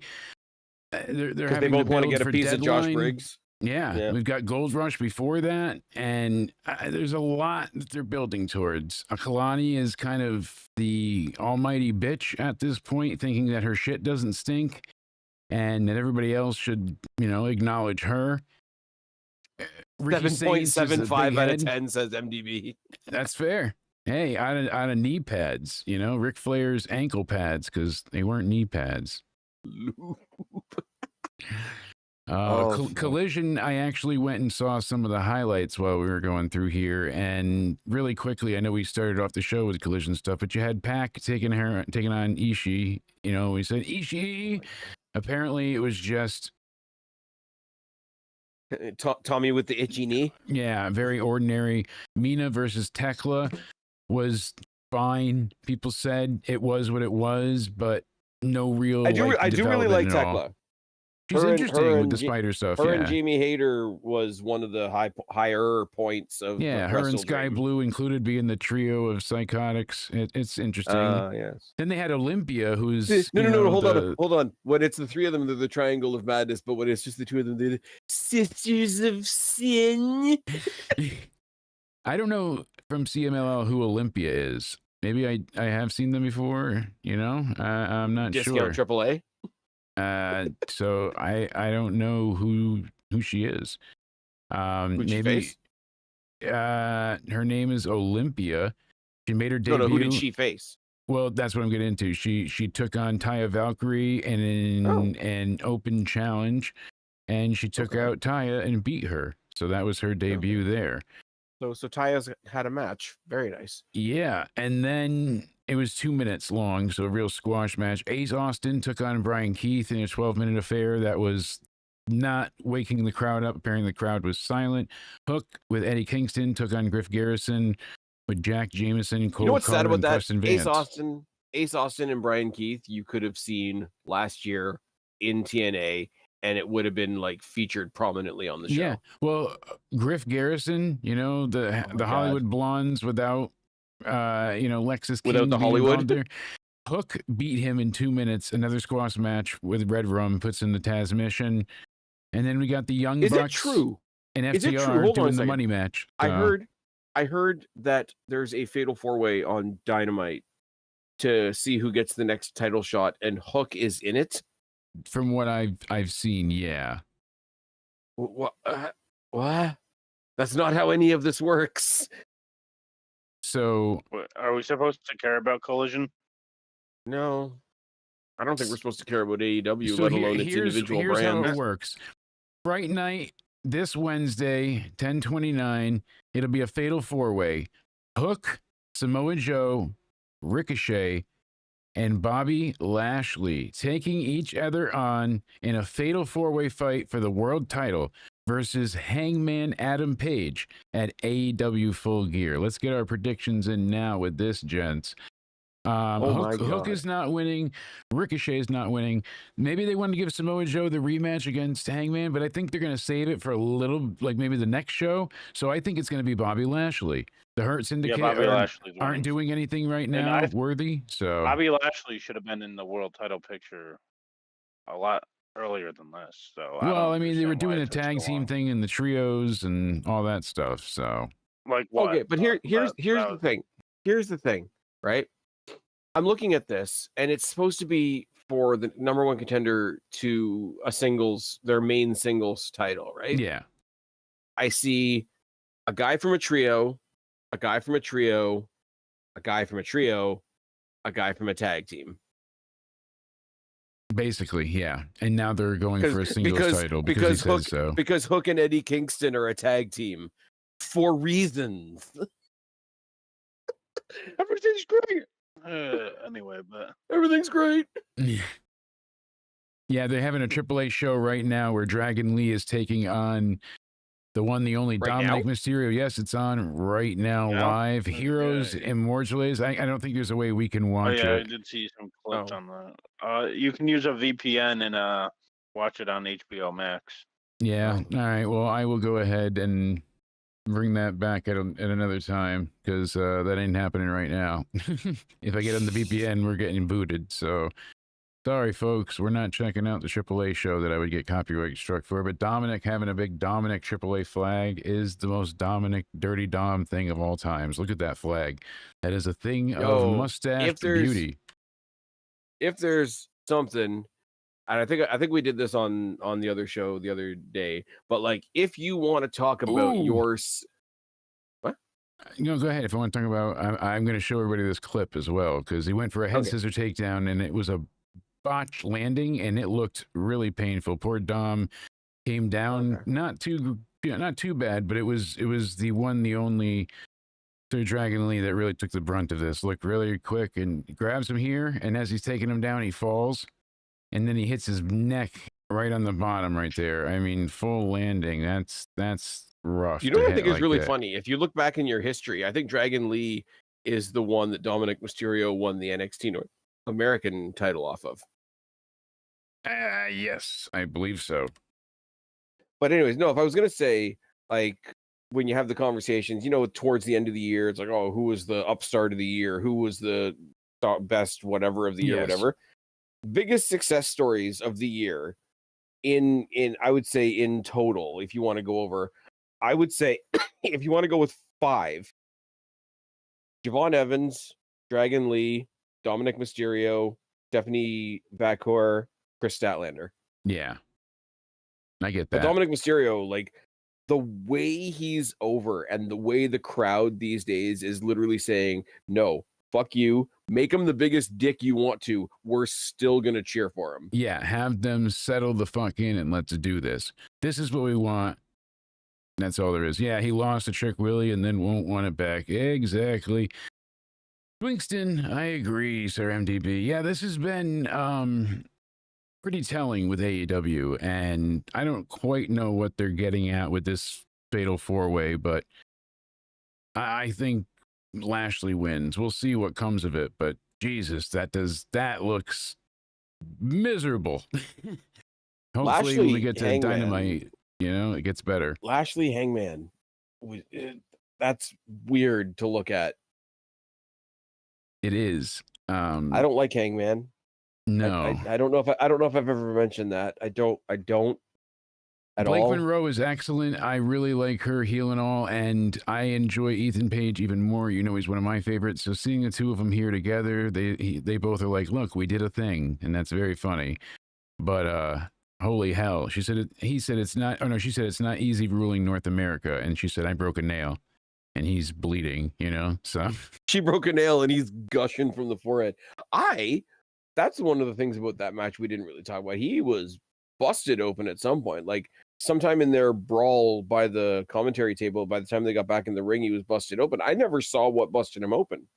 I did not catch it either, to be honest with you, initially. Again, to the visibility issue we spoke about. Mm-hmm. But especially at times, so it was difficult. He was out there catching flies. Let me go through I saw somebody on Twitter had a play-by-play, so let's see here.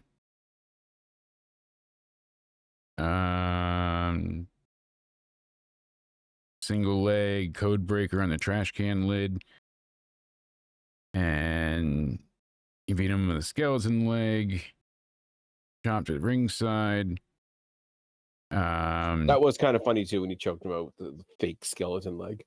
It was good. Good Halloween stuff. People said that Page opened up a few chairs and propped him up in the corners, and when they went and you saw him do a drop toe hold onto the open leg of the chair, people think that's what he got cut from, because they said he was already bleeding at this point when he came into the ring, and he whipped Wagner into the chair and gave him a sidewalk slam and an open near fall. He ripped the mask of Dr. Wagner. You heard you fucked up. We saw the old school code breaker. Yeah, so it seems to be the trash can lid was the culprit in the library all along. With the candlestick. No. We just, all right, sure. That's fine. Whatever. I mean, we just did all that investigatory work, but sure, you just want to throw it away. Sure. I get it. If you do not want to be spoiled, plug your ears, but I will let you know the results of Dominic Mysterio taking on Dragon Lee for the AAA Mega Championship. Ooh, can I guess? You may, sir. And still? You got it! You won a lifetime supply of Jack Squat in a can. That's right, Dominic Mysterio retains here. Doesn't look like they're going to be doing much with this. It was very like house show-esque, so it was just to have a whatever for their weekly or something on HBO Max in Mexico. They still have to finish out contracts and whatnot, but he gets confronted by El Hijo del Vikingo, so he did retain here, you can see. Vikingo's really short. Yes, very. I like Vikingo, but he's really short. Very entertaining, but like you said, not the man you're expecting it. So everybody's chanting Alberto, and he says, "Get over it" tonight. I think that's funny. Nice. Yeah, because he really had nothing to do with Dragon Lee it. is already a tag team champion, and his brother Wes is not in the company. Yeah, his and their father Brocco is very proud. Give me a hell yeah. Their father Brocco is very proud. Yes, he is. I'm gonna get the joke in. I don't care. It's tired in here. We're all exhausted. It's been a day. That's why I'm gonna make you crazy bastards go ahead and one by one spaz. Let these beautiful people know where the hell they can find you, me, and everywhere in between. Please, my friend. Oh my God. Go to YouTube, Rumble, Spotify, iTunes, Amazon, type in Spaz Phoenix Podcast. You will find me and 99 times out of 100 Jake's there with me, making me sound like I know what I'm doing. Follow me on Instagram or X at Spaz Phoenix as well. And yeah, we'll be back to preview something at some point, I'm sure. Saturday night's main event next weekend? Yes, indeed. We got it next There we weekend. go. Saturday night's main event. Going to be a blast. So Love a world heavyweight championship match where either winner is going to piss people off. yes, indeed. All the links in the description box down below, but you can see them there. All the friends of the show. We've got Cody, we've got Liz, we've got Spaz, we've got vidIQ and XSplit codes for discounts. We had the NXT card. We mentioned the Big Bad Wolf and Unidark. Thank you, Spaz, for being here, for hanging out, and joining Thanks for the having me, review. bud, as I yawn on stream. Cody Onidi 316. It is tired in here. Cody, Yes, ma'am. tell these sexy ma'am. people where they can find you. You sexy son of a You can bitch. find me over on my Twitter or X at Judgment Day Era. You can find me over on my YouTube. Yeah, I still haven't posted gaming content. My apologies, but that will happen soon. Sooner rather than later. Everybody go subscribe to Cody and he'll Soon. start posting stuff faster. Yeah. I say this Yeah, with you the know proof it. of nothing. Soon-ish, he That says. is true. That is true. If I get 20 subscribers, I don't know how many people are watching this. Oh my god, no. Look out. Jake has slipped into a dark state. I have. Ha, Ah. ha. Don't you forget can the find me- Instagram. Oh yeah, I'm not paid by them anymore. Thanks a lot, Jake. You got them pissed. At Cody_Onidi_316. But if you're gonna be offended by little jokes, there. I thought it was chilly Oh, out. good God, You yeah. said If it was you're easily icy. offended, don't subscribe to my Instagram or my Twitter or, quite frankly, any of No, my shows. Might want to stay out of the end of summer sphere I'm if just, that's upsets just you. as on air. Who cares anymore? If they're upset, they're upset. So like, Liv Morgan is pissed now because Jake made an ice joke about Dominic, and she's like, actually, and I guess someone sent the clip. So I'm not gonna support them. Oh, They're- don't worry. that's- Brody King will come with his 1,000 shitty T-shirts and save everybody. Yes, indeed. They know what they want. And when they want it. Hangman will stay home and protest commercials on the network that his show is on. I was bitching about that on your show the other night. Yeah, you were. and I were talking about it on our, Get preview to this fucked. and State of Wrestling. So make sure you guys go and check that out on the Spaz Phoenix YouTube channel. Thank you so very much. Tired of this makeup shit. Yeah, exactly. I am like, I've got it on my lips. I'm done with it. I am the whiny bastard as a child that, like, I didn't like the face painting. I didn't want shit on my face. And I'm like, well, I do have Okay, a before we costume go, for Friday. So I needed something Show- tonight to stand out. Shout out to Brandon Smith in the chat. They're all short. Dom looks like LeBron James in AAA. He looks massive, and that's the funny part. So, That's why Liz likes him. first we were Or the... not Liz, Liv. Sorry, Liv, Liz. ah. My bad. Oh, no, My Liv hates bad. Dirty Dom. She hates him with a passion. It's hilarious, but she does. So, He gotta be offers free justified mustache somewhere. rides. and chicken tendies. Can't beat it. Thank you both for hanging out with us. We're going to be live, that's right, this Monday night for the Raw review. Then we'll be live again on Wednesday for Into Somewhere Weekly. We'll be previewing Saturday night's main event. Then we'll be live again on Friday for the SmackDown review for Halloween. The Halloween episode of Into Somewhere. It's going to be extremely too spooky. Use the hashtag Into Somewhere. Send us a video or GIF of your costume. We'll judge the best, and the winner will receive one hell of a prize. You're not going to want to miss it. Come hang out. We'll talk about SmackDown. We'll bring some refreshments and, some drinks. Everybody grab some beverages, hang out with us.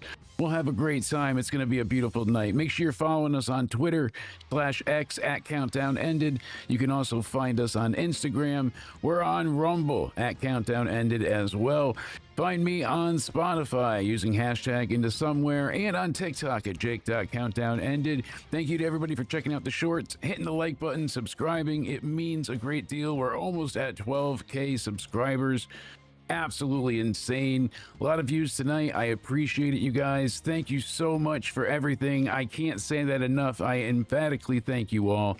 I hope you all stay sexy. Have a great night. And until then, it's been Into Somewhere. I'm not wearing pants.